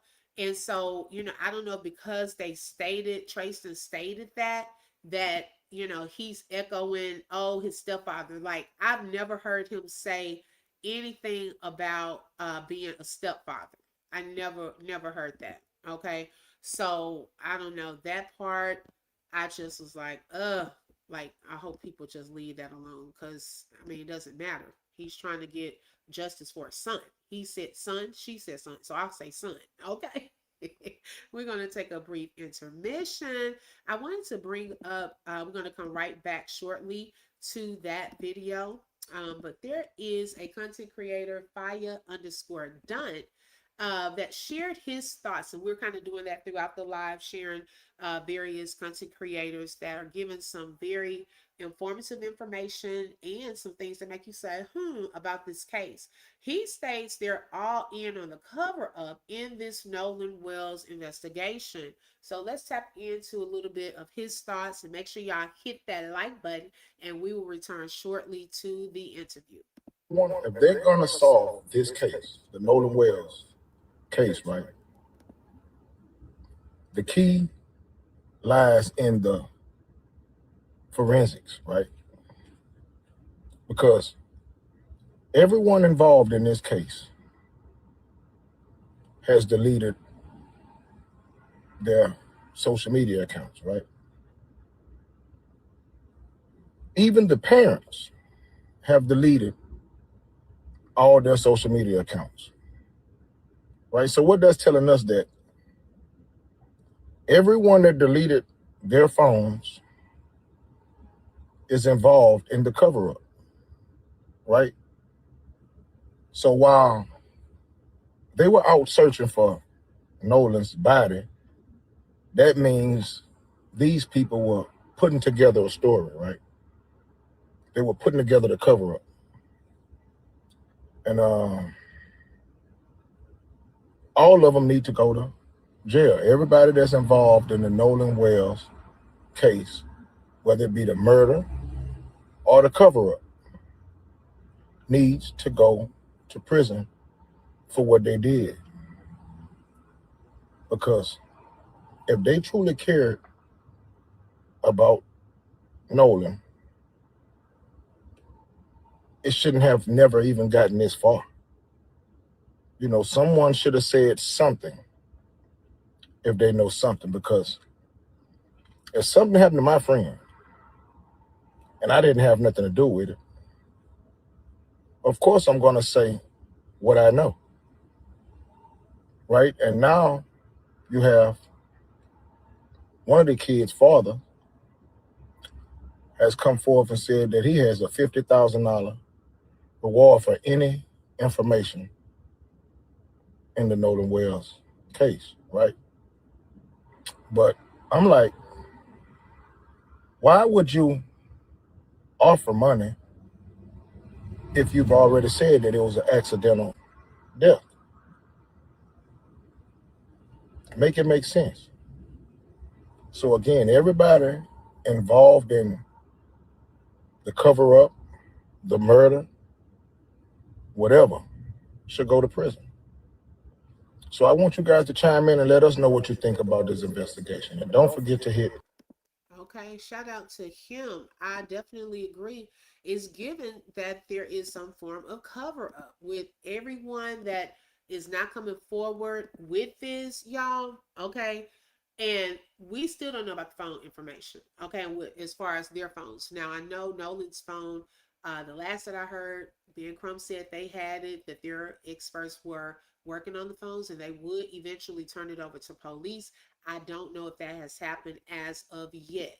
Okay. So we'll see how that goes. All right, let's continue. Now, I moved it up some, y'all, because I'm not going to play the entire video, entire interview, but I will drop the link so that y'all can watch it in its entirety. But we're going to chime into some more of the topics about this case that he touched on. They were swimming at a lady friend's home. Whoever house it was one of them kids who was out there on White Devil Horns Island. So they tracked the phone to this house, Art. And Sister Tashima said when they opened up the door, the house was dark. You know what a house was dark, Art? They turned the lights off so they wouldn't recognize nobody's face. When they saw Nolan's mom is outside, this is what I believe happened. This is what I'm going to let. Nolan's mother and Javon's mother are outside. How did they know where we are? Turn the lights off because they are not going to leave until we open this door. They turned the lights off, Art, so they could hide. They didn't know that Nolan had Life 360 on that phone. They didn't know that Nolan had Life 360. Now, Sister Tashima said, Art, it took them 15 minutes to bring the phone. Art, she said it took them 15 minutes. You know why? Because they was deleting his Snapchat accounts. That's why, Art. It took them 15 minutes to bring the phone because they were deleting Nolan's Snapchat account. And they also needed to make sure they had their story straight in case Sister Christine and Sister Tashima had any more questions, Art. That's what was going on. But let me say this to Sister Christine and Sister Tashima. My beautiful African sisters, don't you ever again in your life go to a home at that time of night by yourself without no men. Brother Elmore should have been with y'all. You are in Mississippi. You don't know who would have been in that house. You don't know what type of racist rednecks could have came out there and attacked you guys, and y'all could have ended up missing just like Nolan. And once again, they would have said they never saw y'all. Now, on this part, Warren said that there was a girl and 8 or 9 guys and Tashima. I don't know if Christine was out there, okay? Because I think she had sent Tashima to get the phone, right? Or she said she'd go get the phone or something to that effect. You know, it was Tashima, and I believe she did have some men with her. Now, Elmore was over trying to get the keys and the car at Jax's house, okay? So I understand what he's saying because y'all, I thought that was crazy too. I ain't going over to nobody's house. I don't care if I have the way that they're saying that this city is. No, I would have called the police to escort me over there. Okay. I ain't even going with my own family and people because y'all may say we over here doing something. Okay. I do believe they were out there probably deleting some stuff. Okay. They were panicking because they did not. We already talked about that too. I don't think they banked on Christine having like 360 and tracking that phone to where they were. Okay. But I also, y'all, like I said, now, I don't know if it happened this way and they don't want to put it out there. But remember, Warren said that somebody had called him and was like, what's up with all this Nolan stuff? And they were upset. He said, rightfully so. And so then they said, well, where y'all at? That's when he said to the girl came in with like 8 or 9 guys. They bust through the door with Tashima. So I was thinking either they tracked it. Well, Life 360, Christine used that. But when Tashima and them said, oh no, Snapchat is showing that the phone is here, is that part true? Or is it because someone called and Warren said where they were located? Okay, so I don't know if Warren is lying on that part and they just tracked it on Snapchat. But at the same time, if it was in the truck, right? The phone was in the truck. How did they track it with the Snapchat? Is still confusing to me because was it on or off? All of that is still. She said they had to go out and get the phone. So some of that is still blurry to me. No, I don't think Christine was there. No, I don't think she was getting the phone. So I think he's misinformed on that part. Seems like Dr. Umar didn't listen to Pinocchio about them kicking the door in. Right, okay. I believe they turned the lights off because Nolan may have been inside, possibly. I don't know. Okay. Yeah, they went to get the keys. Yes. I don't think he knows that part, that she didn't go to get the phone. You know, when they think about it, it's strange how she was just able to allegedly just, come on now, waltz in there and retrieve the phone. That's what I'm saying. Who's lying? Somebody is lying on this part. Okay, I ain't talking about Dr. Umar. I'm talking about Tashima or Warren. Someone is lying on that part. Because how you just bust up into these people's house like that? Y'all don't lock the door. Okay, and then you come in with a whole entourage. Like something's off with all of that part. So yeah, I don't think the mama was there. His mom wasn't there. And once again, they would have said that they never saw y'all. So please don't do that again. I know you was looking for your son. I know you was helping your girlfriend look for her son. But don't y'all ever pull up at no white people's house you don't know after midnight. Don't you do that no more, ladies. Bring a couple alpha males with you. Bring Brother Elmore with you next time. But this is what I wish they would have done, Art. Let me tell you what I wish they would have done. When Sister Tashima and Sister Christine got to that house, Art, I wish they would not have told them they knew the phone was in there. Stay with me, Art. I wish they would have not told them they knew the phone. They should have played it off, Art. They should have said, we want to know if anybody has seen Nolan. We haven't heard from him since he went with y'all to White Devil's Horn Island. And they would have said, we ain't heard from him, Art. And then I would have said, do you know if Nolan had his phone with him? I've been calling my son all day. He's not picking up. Do you know if he had his phone? And if they would have said no, Art, if they would have said, we don't know if he had his phone or not, you know what I would have done? I would have called the police and I would have told the police, Art, my son is missing. He went to White Devil's Horn Island with these white kids in his house. They have his phone. They don't know I know they have his phone. And they just lied to my face and told me that they don't know where the phone is and the phone is right in there with them. I believe that they are suspects in my son's disappearance and I want them all arrested. That's what I wish they would have done, Art. I wish they didn't tell them they knew the phone was in there. I wish they would have act like they didn't know if the phone was in there and just asked them if they saw the phone. And once those white kids lied, I would have called the police because they never thought anybody was coming for Nolan's phone and keys. They never thought anyone was coming for Nolan's phone and keys because they didn't know Sister Christine had Life 360 on that phone, Art. They did not know that. And I think it is so disrespectful, Art, so racist, and so bigoted that white people are filing false reports on Sister Christine's nursing license, Art. She now got to go before the nursing board in Mississippi, Art.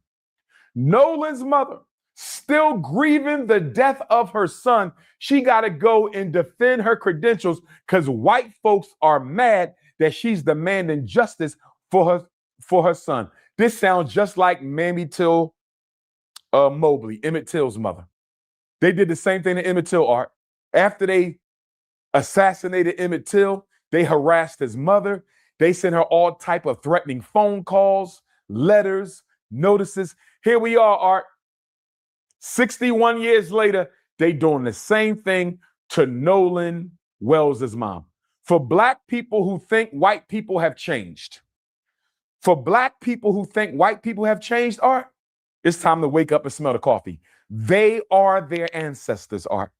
They are their ancestors. They might be worse.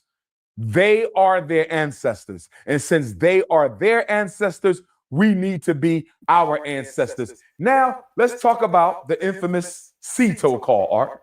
Now, Angel said that shows they're not intelligent enough to cover a crime. But if you think about it, y'all, let's just say if people were allegedly able to get away with this in the past and there were no content creators, no one coming to aid a family and trying to seek justice, guess what? They haven't had to try to cover anything. They just flat out would have just lied about it and moved on. That would have been the norm. Oh, it was just accidental drowning. But see, lo and behold, being Crump, Al Sharpton got involved, content creators, the world started really paying attention to this case and figuring that something's not right and exposing different things and showing this and showing that. Now comes a whole potential alleged cover-up time. Okay, because I don't think that they would have had to have done this in the past. No one has tried to call anything out, or possibly the families, that didn't believe certain autopsy reports and so forth. But how big did it get?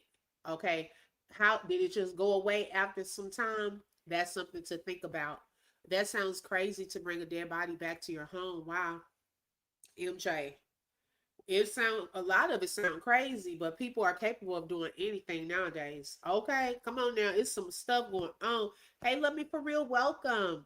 There's nothing new under the sun. You better clock it. Okay.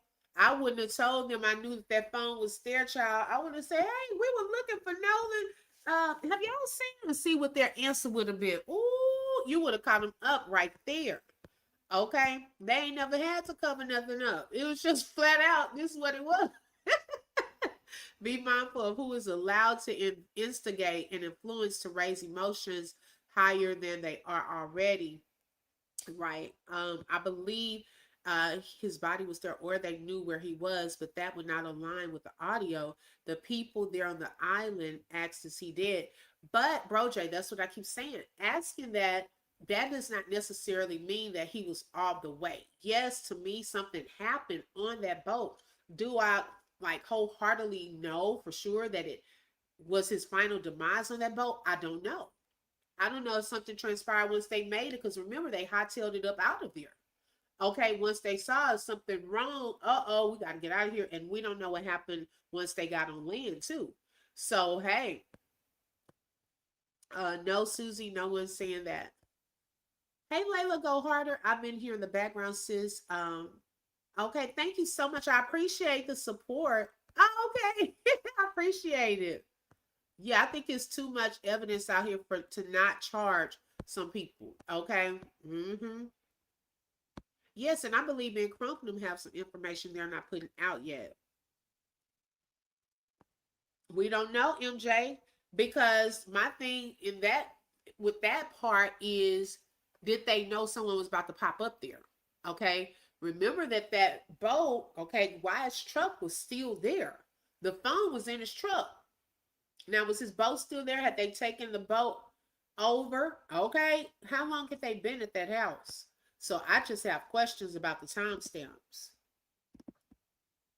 So again, Javon sees Nolan at 3:40. The coach sees Nolan between 2:30 and 3:30. Katie sees Nolan between 3 and 4:30. I already told you I believe Nolan was unalived between 3:30 and 4:30. Now, our sister, what was her name? Jacqueline Brentley or something. Jeanette Brentley, Jacqueline Brentley. Forgive me, sister, for mispronouncing your name. But our sister, who is an audio engineer, Art, she went through the laborious process of cleaning up the background conversation during the infamous CETO call. She cleaned up the background audio during the infamous CETO call, Art.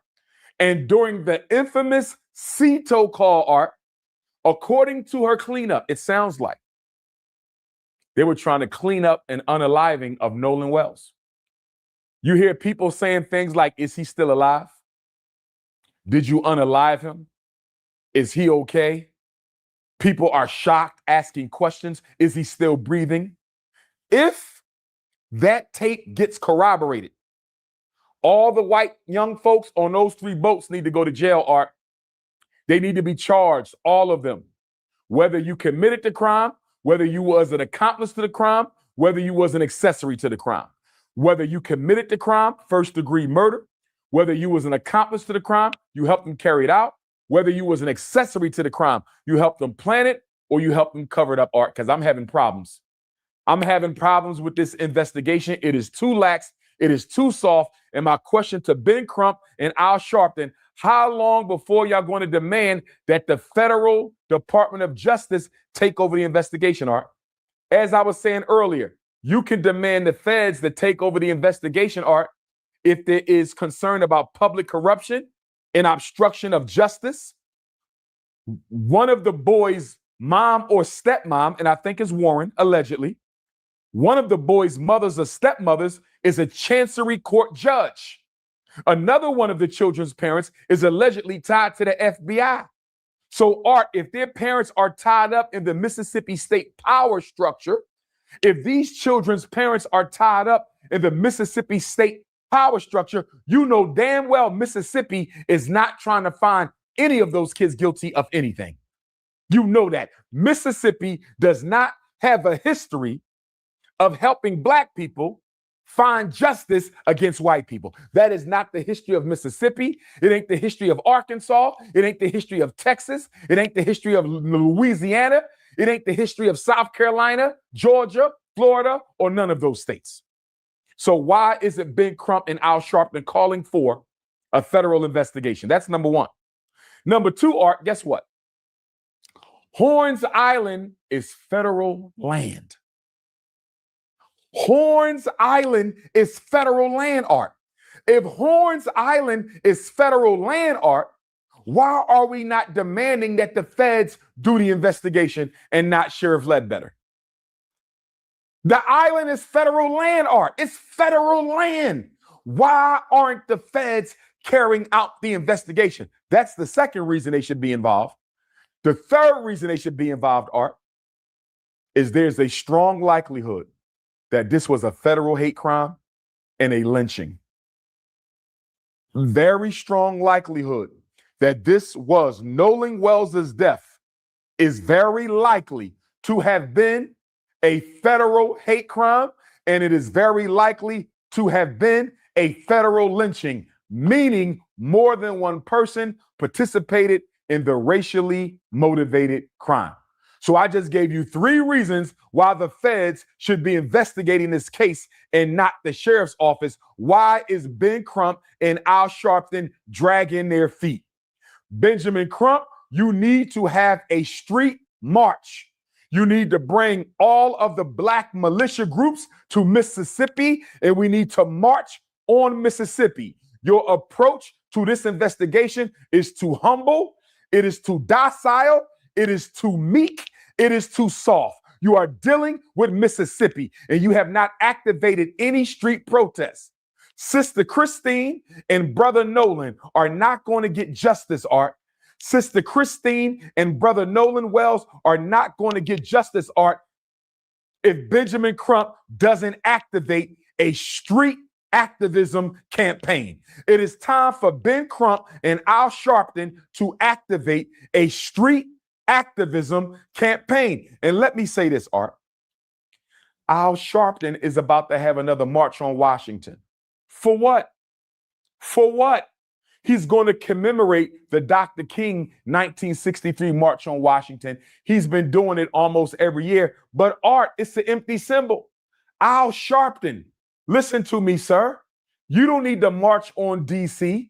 We don't need another empty, meaningless Democratic Party sponsored march in Washington, DC. We need you to switch that march, Art.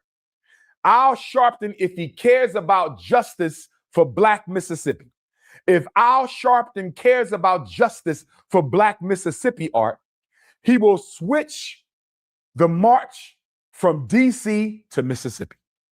Al Sharpton needs to switch the march from Washington, D.C. to Mississippi. And it should be 4 days, Art. It should be 4 days, Art. We should march in Senatobia, Mississippi one day for baby Cohen, who was shot and murdered. Now, I definitely agree with him on this, okay? At this point, y'all, I mean, it's been over a month, and I'm hoping that they've had a meeting they were supposed to last week. As far as any updates, okay? I know they're saying the grand jury and so forth, but I feel like the temperature should go up at this point. Like, I mean, what's happening in this investigation? Because now you have people going back and forth to Horn Island that's a whole conflict of interest, although they may not be considered suspects, people of interest, if anything, because they were some of the last people that saw Nolan alive. They're going back and forth. I mean, have y'all checked cameras? What are y'all doing to move this along? Because then it is going to give that we're just out here. We're going to go through the motions of trying to get the grand jury to make a decision. And then if that doesn't go right, then, hey, it's just a civil lawsuit. The family will get, money. And then what's left? What's his legacy? What's Nolan's legacy? What is this going to be categorized at? Because I'm still waiting to see what the autopsy is going to show from the first one. Like, what are y'all doing? I mean, and I agree, it should be federally investigated. If this could have very well taken place on that island, how come it's not being federally investigated? And not just because, to me, those people, it's a conflict of interest with the Jackson County Sheriff's Department. That's a whole conflict. We probably would have gotten more places with the MDMR continuing to do the investigation. Okay? Because they know each other. We just saw that one of them was headed to the judge's house that night. Okay, it's a whole conflict. So when are these things going to change? If they look further into it. I understand what he's saying on that part. I agree we're trying to be fair and unbiased, but Jackson County needs to speak. Everybody ready to march up in Jackson County and all through Mississippi. Okay, I mean, what are we doing at this point? Almost, we're going to be in 2 months in, then what? Okay, and I'm just hoping, y'all, because I've seen this type of thing happen with the Tyrone Davis case, where it could be like you're looking for justice and all of that, and then eventually goes quiet. The family, most of them have moved on. Now you still have some family members that were still fighting for justice. So it's like, man, like, what happens next? They knew that Nolan was about to start a new bloodline, right? March on Washington only brings revenue to the city. Forget the march. Patrice said, yes, I agree. Hey, Beauty Forever, she said the request for the feds can only come from the government. Wow, that's so sad. Can do federal, and government can do state. Wow, they are moving slower than slugs, right? Shout out to Layla Go Harder. Thank you for the jewels and for being a sponsor for today's live. I appreciate it. Agree 100%. Now that those boys are lawyering up, it is time to organize that Mississippi March immediately. Yeah, that's what I'm saying. Like, where is this going to go? If we march, Trump gonna enact martial law. Look how they did the people in Senatobia, Mississippi. Yeah, like, You know what, sis? Whatever happened? Did they ever release the police body cam footage? I still need to look into updates with that. It's crazy. Okay, so I kind of understood what he was saying on that part. By the police in the Walmart parking lot. We got a march for Baby Cohen, who was shot by the police in Senatobia. We have to march in Cleveland, Mississippi for our brother Trey Reed, who was unalived September 15th, 2025, hanging from a tree on Delta State University campus in Cleveland, Mississippi, September 15th, 2025. So we need to march in Cleveland, Mississippi. We need to march in Senatobia, Mississippi. We need to march in Jackson, Mississippi, because what just happened in Jackson on Monday, Art? A black woman, 28, 29 years old, Tasia Fortune, was found hanging from a tree.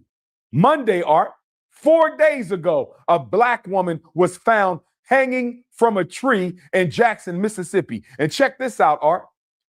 They said her corpse, her body, had been hanging from the tree for 3 to 4 days, Art.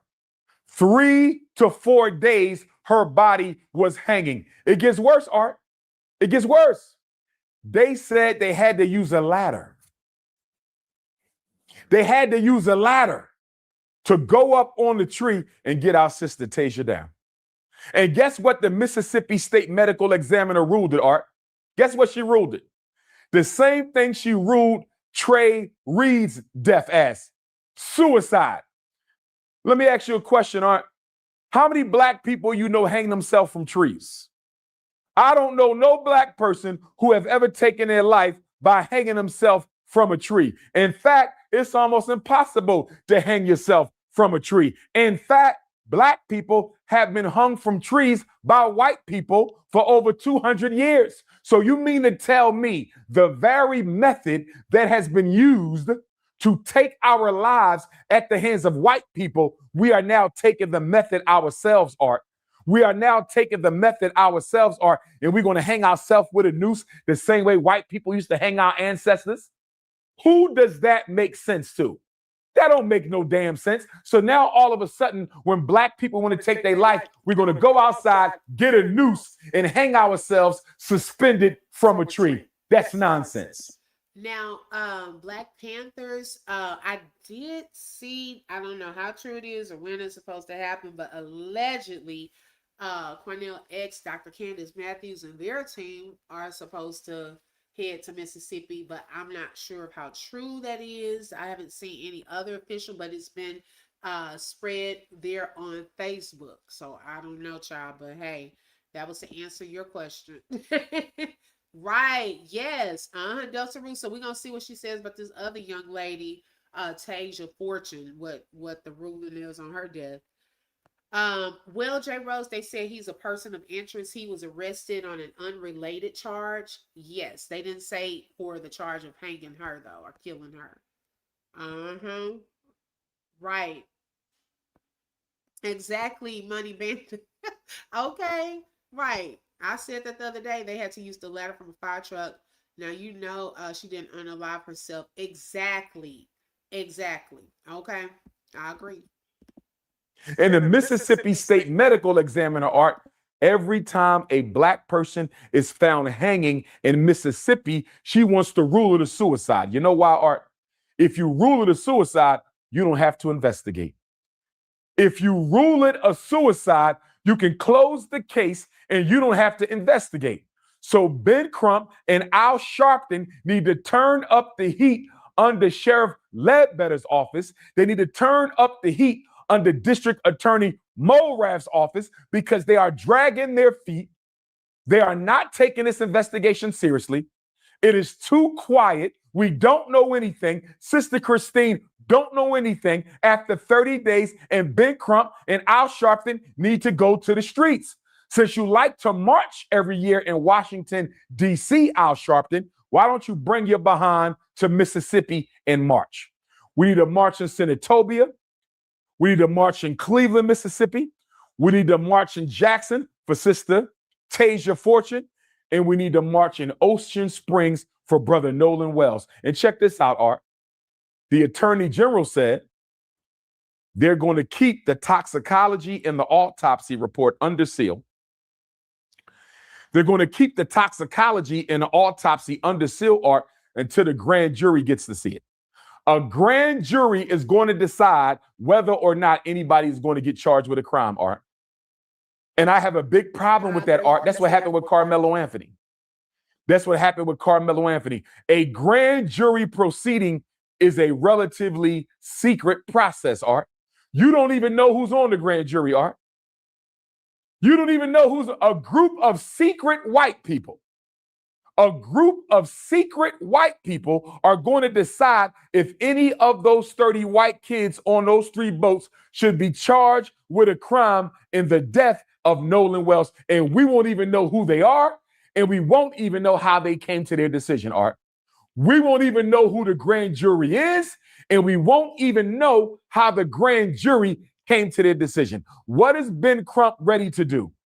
What is Al Sharpton ready to do if the grand jury returns no indictments on anybody at all for the death of Nolan Wells? Will Benjamin Crump be ready to march then, Art? Will Al Sharpton be ready to march in Mississippi then? If the grand jury says this was an accidental drowning, case is closed, no indictments, what is Ben Crump and Al Sharpton going to do? Because right now, and I respect them both, Art, but right now, the way this case is being handled, they are too docile, they are too meek, they are too humble, and they are too soft. We need some street action. We need some street protests. We need some street marches. We need to raise up the temperature in Mississippi, Art. That's what we need to do. This is the state that unalived Medgar Evers. This is the state that lynched Emmett Till. This is the state that took the life of Baby Cohen. This is the state that lynched Tasia Fortune. This is the state that lynched Trey Reed. This is Mississippi, the state that tried to lynch Fannie Lou Hamer, the state that tried to lynch Ida B. Wells. When are we going to wake up and smell the coffee? Now, let's get to the infamous call, Art, and I'm going to wrap this up. Let me get to the infamous call, and I'm going to wrap this up. They called the Cito company at 4 o'clock. We already talked about the background noise that the audio engineer, our beautiful black sister, Jeanette Brentley, cleaned up. Sounds very suspicious, Art. It sounds like they may have been in the act of unaliving Nolan Wells when they made the call. It sounds like they may have been in the act of unaliving Nolan Wells when they made the call, Art. Allegedly. And guess what, Art? That would make perfect sense. You want to know why? Because the call was bogus. Nothing was wrong with that shit. This is my allegations. This is my belief and my allegations, and I'm standing on it. Nothing was wrong with the boat, Art, and I'm going to explain to you how we know this. Nothing was wrong with that boat. They made that call because they needed an alibi, Art. They needed an alibi. So if Nolan Wells, when Nolan's body was found, Art, if they were able to determine the time of death, when Nolan's body was found, and if they were able to determine the time of death, they say, wait a minute. Nolan was unalived at 4 o'clock. Guess what, Art? They could say our boat was sinking at 4 o'clock and we was on the phone with Cito. The phone call was an alibi, Art. The phone call was a decoy. The phone call was a bait and switch. There was nothing wrong with that boat, Art. So listen, we know that Mississippi is going to find all the audio engineers they can find, Art. We know that Mississippi is going to find all the audio engineers that they can find, Art, to try to say that the background noise cannot be Right, Delta Roots? corroborated or verified. You know they're going to say that. They're going to say we can't use the background noise. It's too much going on. We don't care what Sister Jeanette Brantley had to say. We don't care what y'all conspiracy theorists got to say. We had our own FBI audio engineers listen to it, and they can't make out the conversation.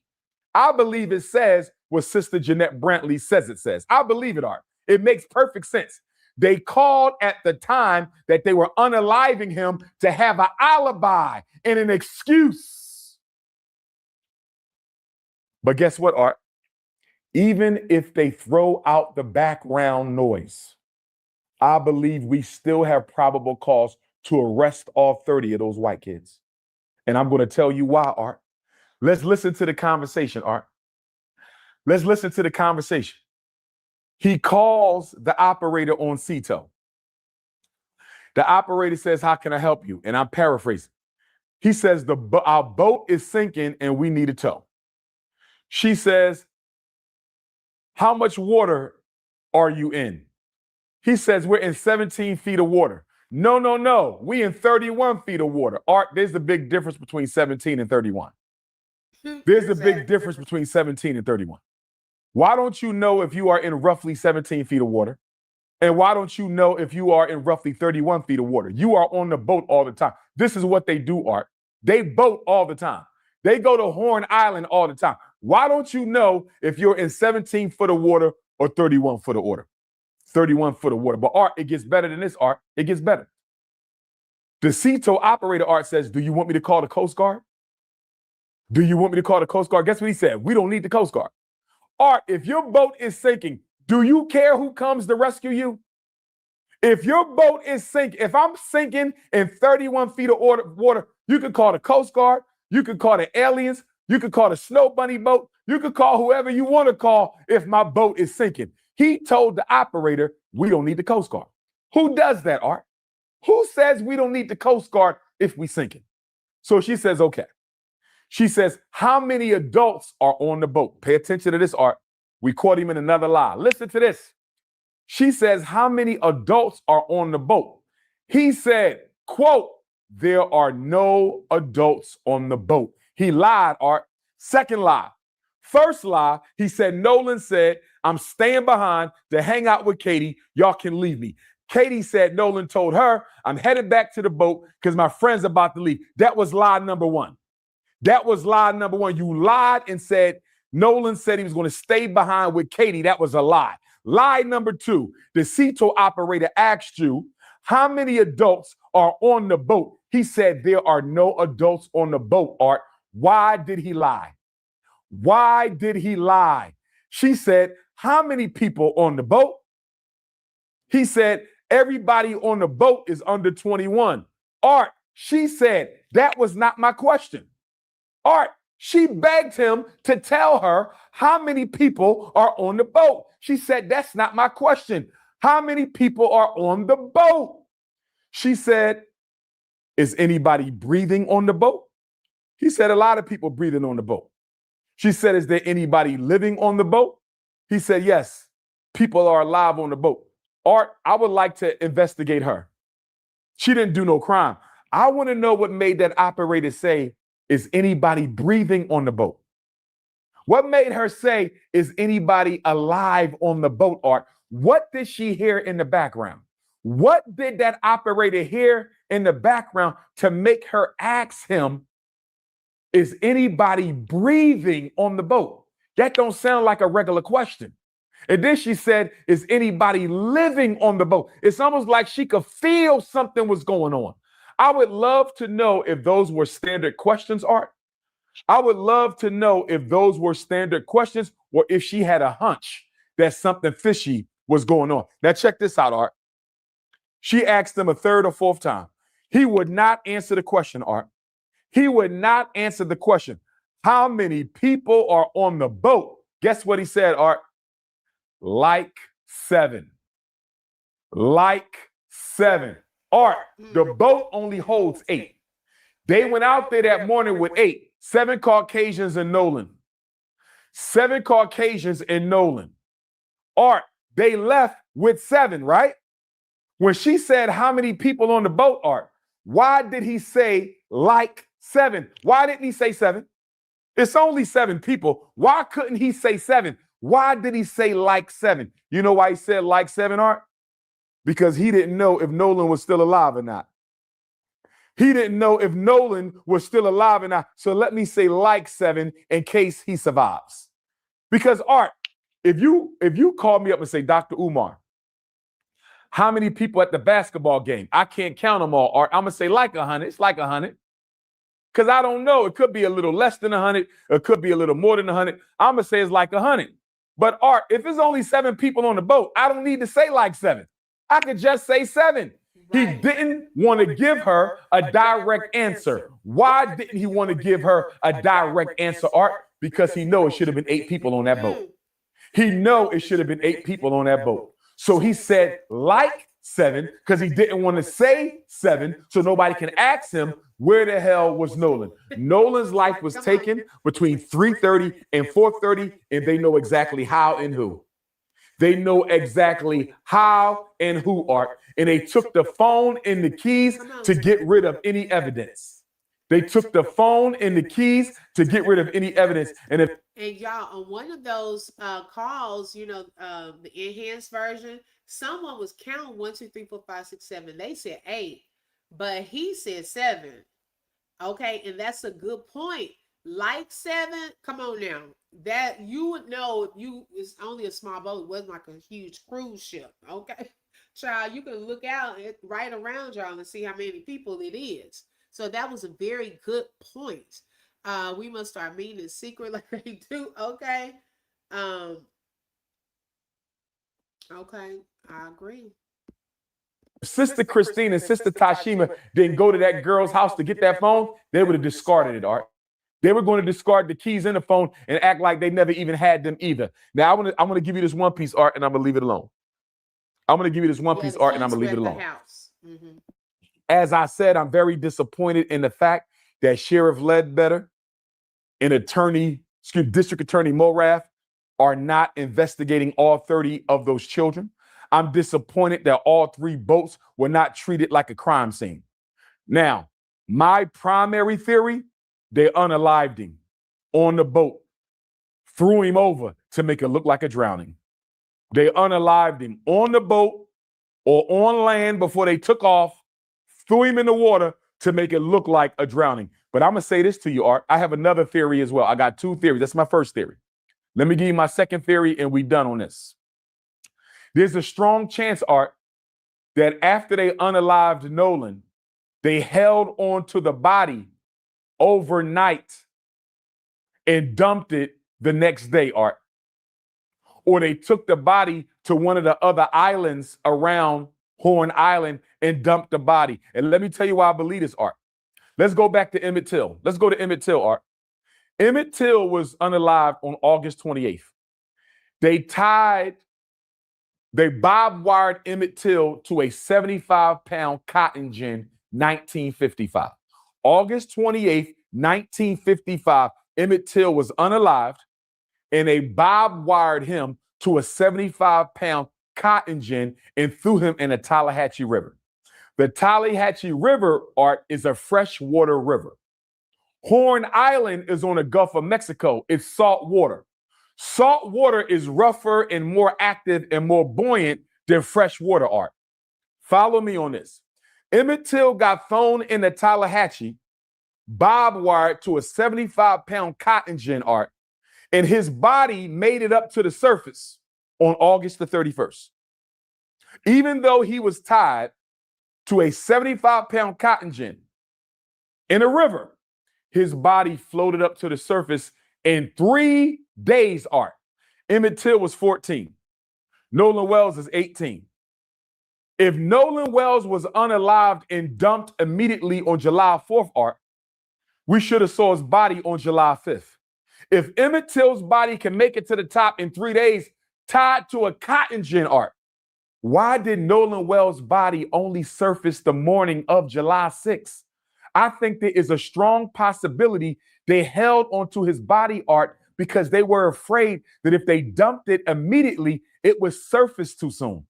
If they dumped Nolan's body too soon, it would have surfaced before they were ready.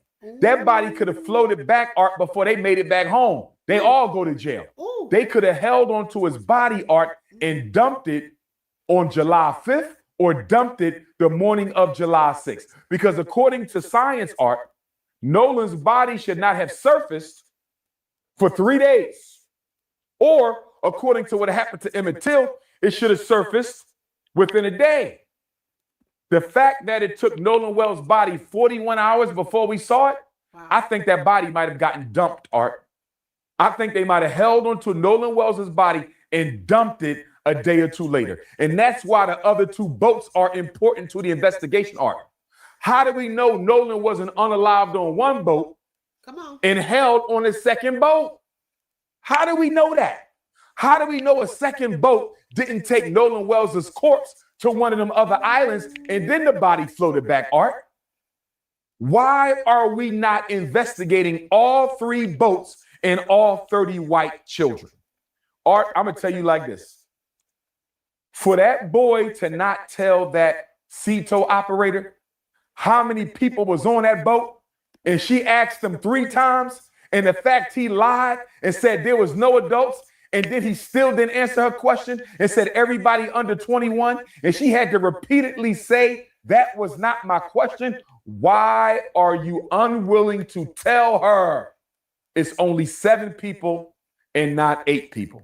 Last thing I'm going to say, Art, shout out to Tyler Perry, Terrell Owens, Colin Kaepernick for helping to pay for the funerals, autopsy, as well as reward money for information leading to an arrest. But guess what, Art?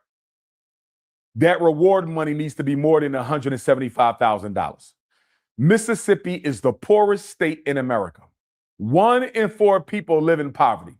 We need that reward money, Art, to go up to $1 million.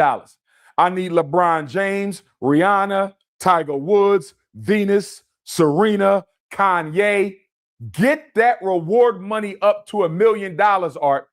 We need the reward money up to $1 million so those white folks to start talking. $175,000, Art, is not enough money. We need $1 million. Guess how they found the 3 civil rights workers in Philadelphia, Mississippi in 1964, Art? Remember the Ku Klux Klan murdered those 3 workers? Cheney, Goodman, and Swerner, Mississippi burning. Guess how they found out? An undercover FBI agent tipped off the FBI to where those 3 bodies were buried. Do the FBI have any undercover officers operating in this case? Does the state of Mississippi Bureau of Investigation have any undercover officers operating in this case?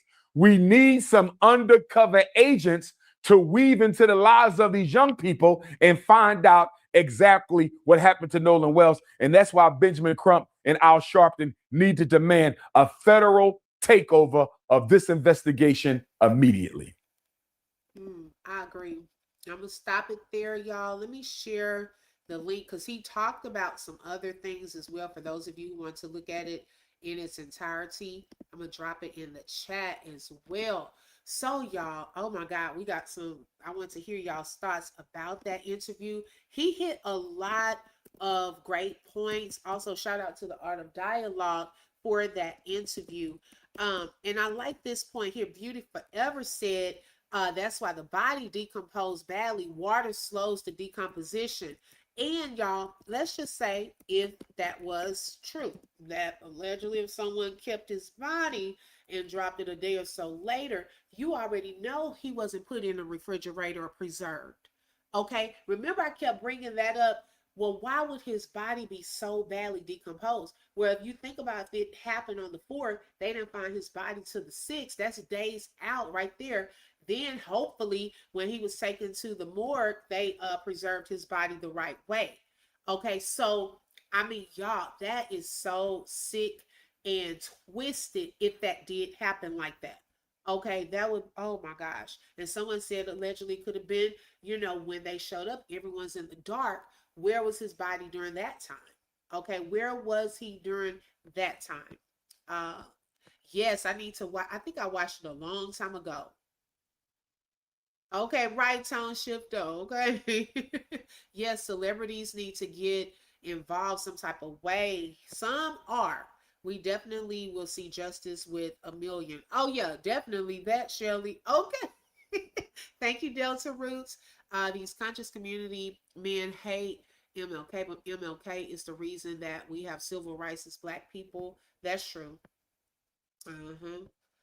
They have been having this event for years and they can't fix the phone problem. Which phone problem? Yes, the YT people run the money up on fundraisers. Warm water makes it worse. Ooh, wow. He was definitely in the heat. Yes, that's what I'm saying. Okay, if you think about it, it was plenty of reception on Horn Island. Yeah, as we've heard in the recording, that bastard kept pressing mute. So we could not hear the rest of these conversations. Yep. Right. That's all I could say. Inspiration is wild sometimes. Okay, right, right. Q film. Some people not voting though. Hey, y'all, it does help. Okay, this is so sad, cold world we living in. Right. Hey, Nika, welcome. That was a lot. Oh my God, my heart is racing. Sheila. Okay, it is. It's really sad, y'all, because uh, it's just it's a lot that we don't know. And I've always, my motto about life is I don't put anything past anyone. We're all human, okay? We've seen mothers against daughters, daughters against mothers, people unalive, just loved ones, family, friends, like people doing some sick stuff now. And I mean, for this young man to have the opportunity coming up on Monday, that Monday, okay? Even one of his coaches said he was out there like, what in the world? Okay, what in the world they're trying to now say, oh, alcohol, oh, possible drug use and all of that. Well, was that a problem before in his life? How did he get this far? Okay, how did he get this far in being a team player, team leader on football teams, headed in this direction, doing good in school? If he was hooked to all of that, child, okay. I mean, the way y'all making him look, why were they allowed to drink on? See, no one wants to talk about that part though. Right, Jimmy? No one wants to talk about how were these young men getting all of this underage alcohol? They were drinking out there and so forth. Where were they getting all of that from? No one wants to talk about all of the adults that were out there when all of this stuff was happening. Okay, no one wants to talk about that. That's what why it's good to listen to everyone's point of view. Yeah, and you know what? Because hey, I get how people feel about him because I have my things against Dr. Umar too when it comes to that school and so forth. I don't listen to a lot of the other stuff he talks about, but it's some other things when he was fooling with the women. Child, it was some nasty stuff that was being said. But in this particular interview, I just found some things that he stated I agree with 100%. Yes. Katie, come on and get them coins and tell us what happened. Save yourself, right? Well, we don't know if a little birdie has been singing behind the scenes already or not. You're right. Okay. Yes, get the celebrities on board and get that money up. Yes. Hey, PJ, keeping it real. Thank you so much for joining. Oh, Q Film Media. Okay. That's so bold. They did that to him and didn't have no one to help him. Right. Hey, Barbara. Because you got to think, y'all, he was on that boat by himself. And then, it's like, I don't know, even with the whole, when we saw the pictures with the disturbance. Hey, Kara Michelle, welcome, sis. With the whole disturbance out in the water that day, what was that? What was everyone looking at that day? Let me see if I can find, give me 1 second. Because it does bring different questions to your mind. I didn't have this picture ready, but let me pull it up for those of you who may not have seen it. Okay, like this infamous picture here. Okay, what was going on the 4th of July? What were they looking at in that water? Did I say, hey, Barbara, welcome, sis? Races reside in both parties. Oh, yes, definitely. Yeah, definitely that. Okay. And then as we look closer, okay, to in the water, there was a whole disturbance. Okay, who's gonna, no one's talking about that. What was the disturbance in the water? Because let me tell you, a lot of this could start connecting pieces, okay? Because if there was a struggle, if this was him allegedly in this water and there was a struggle, and then you fast forward to the CETO call, okay, was he gasping for air? What was happening in this water that got their attention, okay, during this particular moment? And everyone, this whole 3 o'clock. Oh, we saw him at 3 o'clock. No one wants to be the last person to be with Nolan. Well, he's not just going to disappear off the face of the earth. Okay, with all of those boats out there, you have a whole drone flying around out there. So you mean to tell me if he just magically disappeared and just fell into the water, like the drone didn't even see all of that? Come on now. Come on. Okay. At this point, just fess up. At this point, just say what happened. Okay, because we've already clocked a lot of the lies. Yeah, he exposed a lot of info. I've been side-eyeing all the talk of alcohol and rugs today before Nolan is to go to football. Yeah. Okay, they rug test you in college, so I'm finding the rugs hard to believe. Extreme drinking too. Me too. Me too. I'm finding that very hard to believe. Did I see the Simpson man's attorney? Um, oh yes, Karen Michelle, I did. But you know what? On that interview, I don't know if y'all seen that interview with Como and the spicy the spicy man spicy attorney. But Como was saying some stuff like he's got some inside information. Yes, it is, my dudes. The only thing is, it was a zoomed in photo of this. Okay, this was actually found on this girl's page for 4th of July. One of the friends actually kept some photos, child. And y'all see the boys in the background, right? Okay, there's two or three guys. I can't really see because when you zoom in, it distorts, it makes it blurry, right? So I'm gonna come back to my comment. Let me show you the guys that are on the paddle boat, because there are some guys behind the boat on a paddle boat, and they in the middle of the boat and this paddle boat, they are looking at this, whatever is happening in the water. Okay, whatever is happening in the water, whether I don't think it's nobody fishing, doesn't look like a fish to me. Okay, um, they are trying to, hey, they got some we need some answers to what's going on in that picture. Let me pull it up. Okay, so here was the paddle boat. So see how when you zoom in, it makes it a little blurry, right? So these guys were on this paddle boat, and then you have, so I just want to show y'all in stages. So this is the full picture. You even have a little head towards the bottom looking out their direction. I don't know whose head that is at the bottom of the picture. Okay. Then you have the guy that's blue shorts, white hat, sitting on the boat. He's either taking a picture or looking out. But then you got red shorts, white hat. We've seen these boys in the other shots. Okay. He's standing on the boat looking out at this disturbance in the water. Then as you come in, you have them on the paddle boat sitting there, one sitting, one paddling. And this is happening in between the two. Okay. Now remember, in the very beginning, there was a whole theory that, now, I don't know if it was a theory or someone knew something. They said it was a game being played that Nolan was trying to swim to the boat. Every time he was swimming to the boat, they would move the boat. I don't know how true that was. Okay. But if that's the case, that's a sick, twisted game to play. Okay. Someone in the water, not a fish. That's what it looked like to me. Let's see. If more than one person comes forward with true information, how does that work with the reward money? I don't know. After the grand jury, Ben Crump has enough evidence to go to the next level. Yes. Nolan had a big future ahead of him. He did.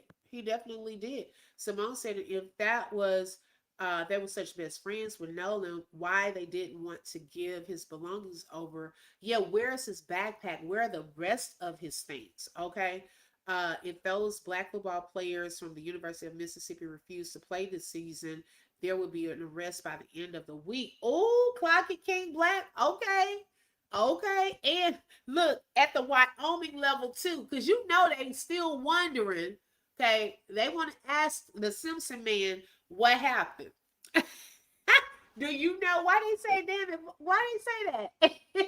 They want to know. Oh, but what I was saying about his lawyer on Como seemed like he knew some inside information. So he put it out, and he was including the lawyer. He was like, yo, about and the man said, well, I'm just going to wait for the reports to come.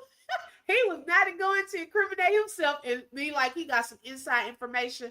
I don't know if y'all peeped that, those of you who watched that interview, but Como was saying some stuff trying to get that lawyer to agree with him. Like he knew some information too, but he did not fall into that trap. Now, I don't know if he was doing it on purpose or if it was just, he was unintentionally doing it. But that lawyer, hey, he wasn't trying to speak up too much. If that was truly Nolan in the water in the disturbance, that would make sense why Javon went to check on him after he got out of the water and the boat was gone. Exactly. Right, Dusty. If that's true, right. Because remember, I said, well, what was wrong with Nolan? We said all that in the beginning. I was like, when he said he went to go check on Nolan, like something was wrong, why would he have to go check on Nolan? Okay. And we still don't know. We still don't know why he went to check on him. Right, exactly. Yeah, I want to know when this picture was taken too. I definitely want to know when, because she just has 4th of July on it, but it doesn't show a timestamp. I really want to know when was this picture taken. And they were saying that allegedly this girl here, her name is Maddie, and y'all know that picture that everyone thought was Katie with the Simpson man. They were saying that allegedly this is her. I don't know how true that is, but she was on that boat that day, and hey, it's a lot of things we still do not know. That's what someone was saying, Karen, but I can't tell. I definitely can't tell. I don't know. That would be horrible if that were true. Now, also, y'all, let me take this down.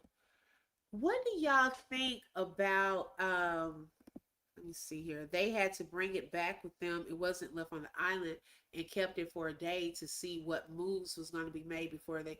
Yeah, Simone, that's what Dr. Umar was saying as well. Yes, Como got the autopsy info, and that's disrespectful. And his information is consistent with an easy way to. Right, Karen Michelle. I thought I was the only one that noticed that. I noticed that he said that, and that's going to be so. Hold on, y'all, 1 second. I want to show y'all. I want to see y'all's thoughts on Kimberly. Y'all know that the attorneys had put her name down as a possible suit, right? And so people have been coming under her post because remember she was going hard for Nolan, right? So one girl sent her an inbox to say, why are you not talking about Nolan Wells anymore?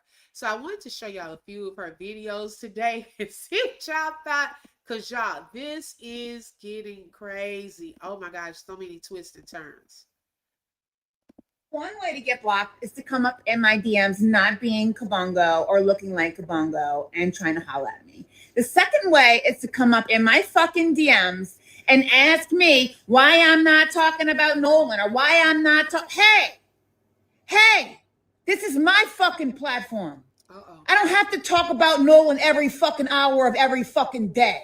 And you're not going to come in my inbox and try to tell me or ask me or question me. Are you fucking paying me to talk about something specific?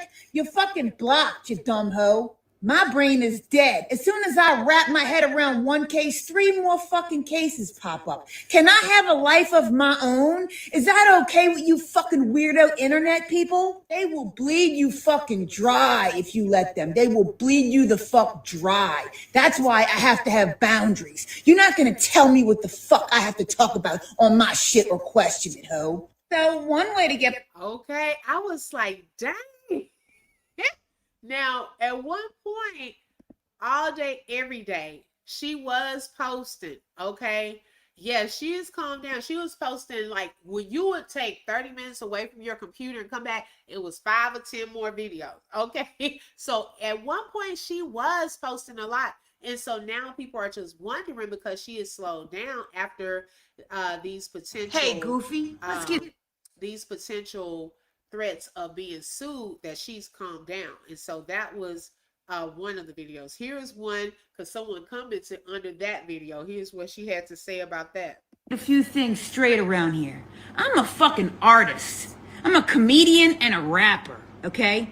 I just happen to be a retired law professor with credentials. And I made a joke one day and started talking about this stuff. And now I have a whole different following from that. That doesn't mean I'm going to fucking talk about that every single hour of the day. That doesn't mean I owe your little bitch ass anything. Do you understand that? I owe you nothing. Zero. I am not obligated to speak about anything on this fucking platform. And if you don't like it, get the fuck out of here. Or I will get you the fuck out of here for you. Got it? Thanks for coming. Ma, how long we been thinking? Yeah. Oh my God. And look, you don't have to tell me. Baby, she was on a rant today. Carol Michelle said people true intentions get revealed. They scared her off. Power to the people. Girl, 'cause that's what I was wondering. Did she get scared up?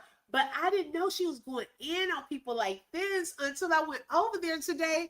And I said, wait a minute. Because somebody said, well, they were just asking a question. And she started calling the person out of their name. Here was another one. I'm rude. I have never, not once, ever claimed to be nice in my life. Just because I'm telling you shit you don't want to hear, I'm rude. Well, guess what?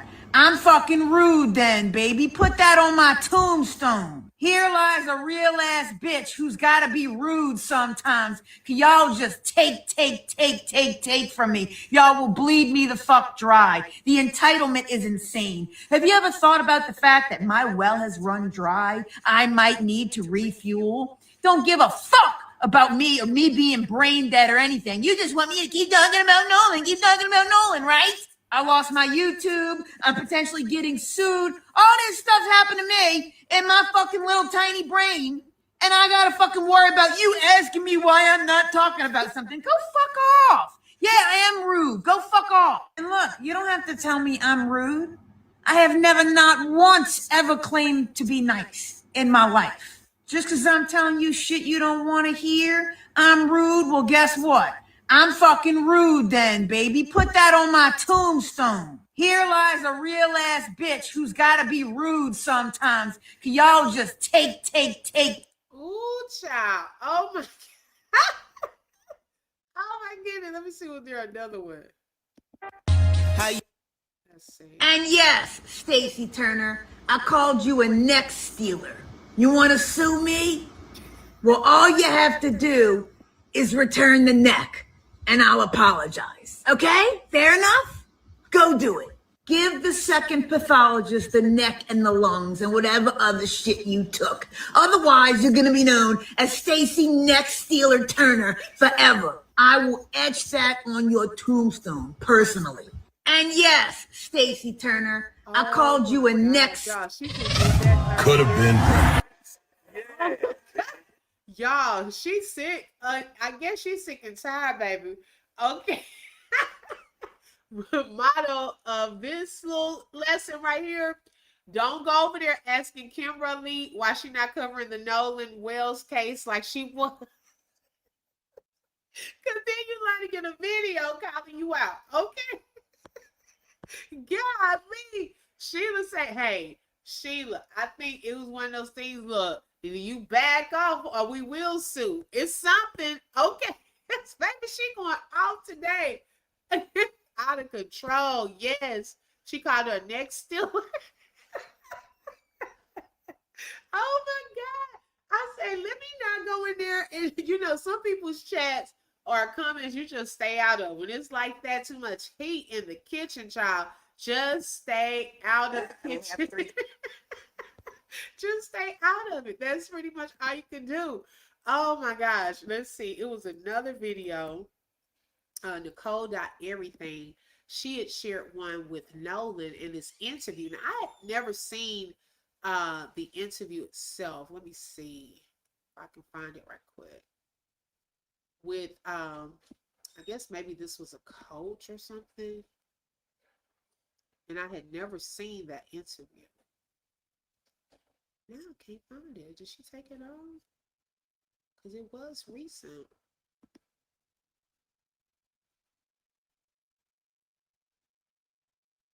Maybe she took it off. But oh, wait, no, that's not it.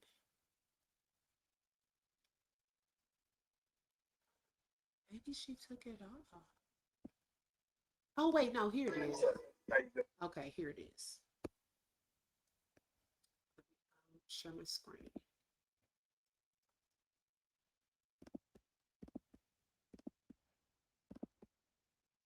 And just to hear him talk too. Well, you've been having a big season so far this year, man. Tell us about it. How does it feel coming into your senior year? I mean, it's great. I'm just happy to, play with some of my best friends. Yeah. I play with all my life. Yeah. You gonna cry when you graduate, I probably will. Ain't nothing wrong with that. Ain't nothing wrong with that. All right, so Nolan, you've been one of the leaders on the team, especially through some of tough games like last week. How do you personally bounce back from a loss like that? Really just like I'm trying to flush it. Like once you over, you can do nothing about it. Right. Try to have a good mentality for the next coming week. Yeah. Play hard. Have Right. fun. Can you talk about the team's energy in overtime and how you guys still fight until the very end? I really feel like everybody was trying to win. Yeah. Doing what it takes to win. Being unselfish. Yeah. Just having fun. Yeah. Doing what you do. As a senior, how do you keep the younger guys focused and motivated after tough losses? I'd say really just being like the older guy, talking to them about stuff that they go through that I went through, that everybody that went through. Right. And trying to be positive all the time. Smile. Right. What's your mindset going into this week's game against Natchez after a close one like last week? Really just win. Got to. What do you think are the key things that the offense needs to improve on heading into this game? Just really just getting back to us, making big plays we never saw. Yeah. And just taking it play by play. And if anything bad happens, flush it, move on. You seem to have a good connection with both quarterbacks, Sarah Whitehead and Carter White. What's that like, having two quarterbacks that you have great chemistry with? Those guys, they've been some of my best friends through his kids. Yeah. So really, it's always something like we always wanted for each other. Yeah. And this is great. Love it. Are there any specific matchups you're looking forward to against Natchez defense this week? Really all of them. Yeah. One-on-one. Yeah. Get it. What's your approach when running routes, especially in critical moments of the game? Really just win it. Me, it's one-on-one, me versus you. Yeah. Just thinking like that. Just win. Are you playing basketball when you playing football like that? Yeah, I kind of do a little bit. I can tell, man. I can tell. You be out there like, All right. So, how do you personally handle the pressure of being a go-to receiver, especially in tight games? Because they went for you first play in overtime, and you came up big with that big touchdown catch. I like it. I like the pressure. I think, you know what I'm saying, best player show up, the pressure's on. So really, I'm glad my coaches got me in a position to make the play. Right. What kind of feedback are you giving your teammates in practice or during the games to help everyone stay locked in? Just keep going. Yeah. It's not over. Like, we took the 3 losses, took to the chance, whatever. Yeah. Move on, keep going. All right, looking ahead, what goals have you set for yourself and the team for the rest of the season? It's my senior year, so I'm trying to win. Trying to go as far as we can. Yeah. All right, so how far are you and your fellow seniors approaching this last year, knowing you won't leave a legacy behind? Just taking it game by game, week by week, day by day. Yeah. Having fun, soaking it all up. Because it goes fast. Yeah. Wow. All right.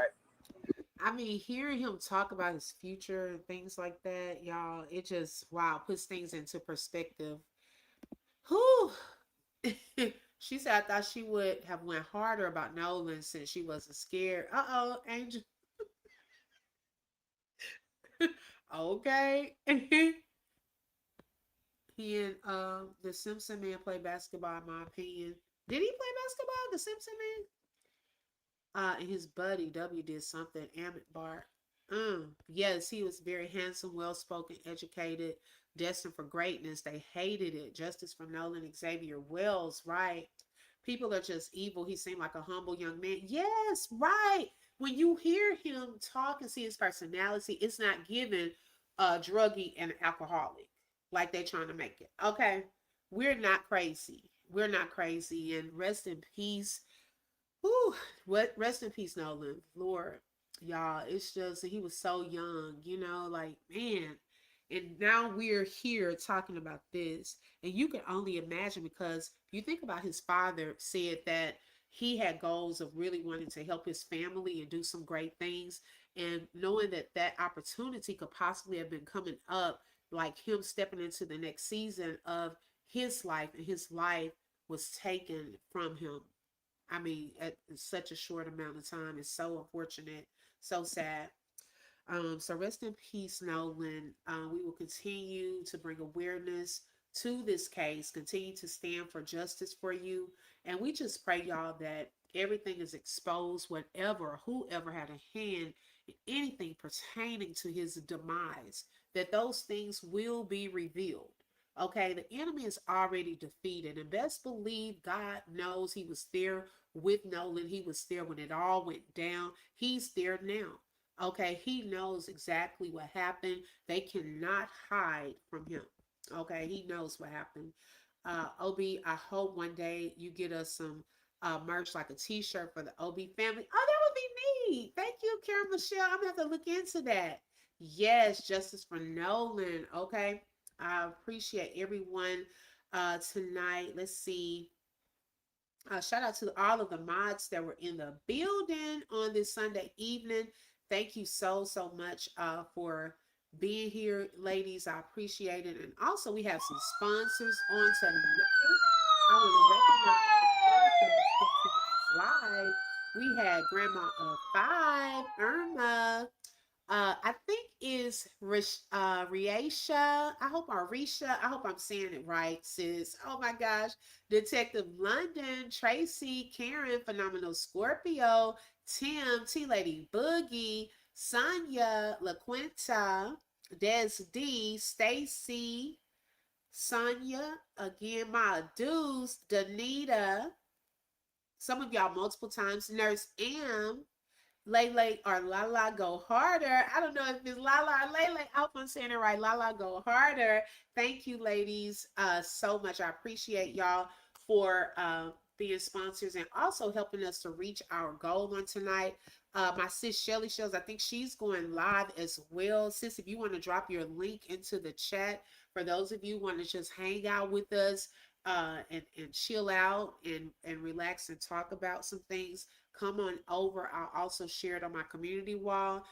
They probably knew that he was related to, yeah, and some people are saying that that wasn't true about the IDB wills, but y'all, for some reason, I mean, has anyone done the genealogy? Because for one, they favor so much, and do we know that that's not, way, way back, that she could have been in his lineage, okay? Like, oh my gosh, if anything, the whole fight for justice, okay, puts them in the same lineage, y'all, because, woo, okay, the way it's set up there.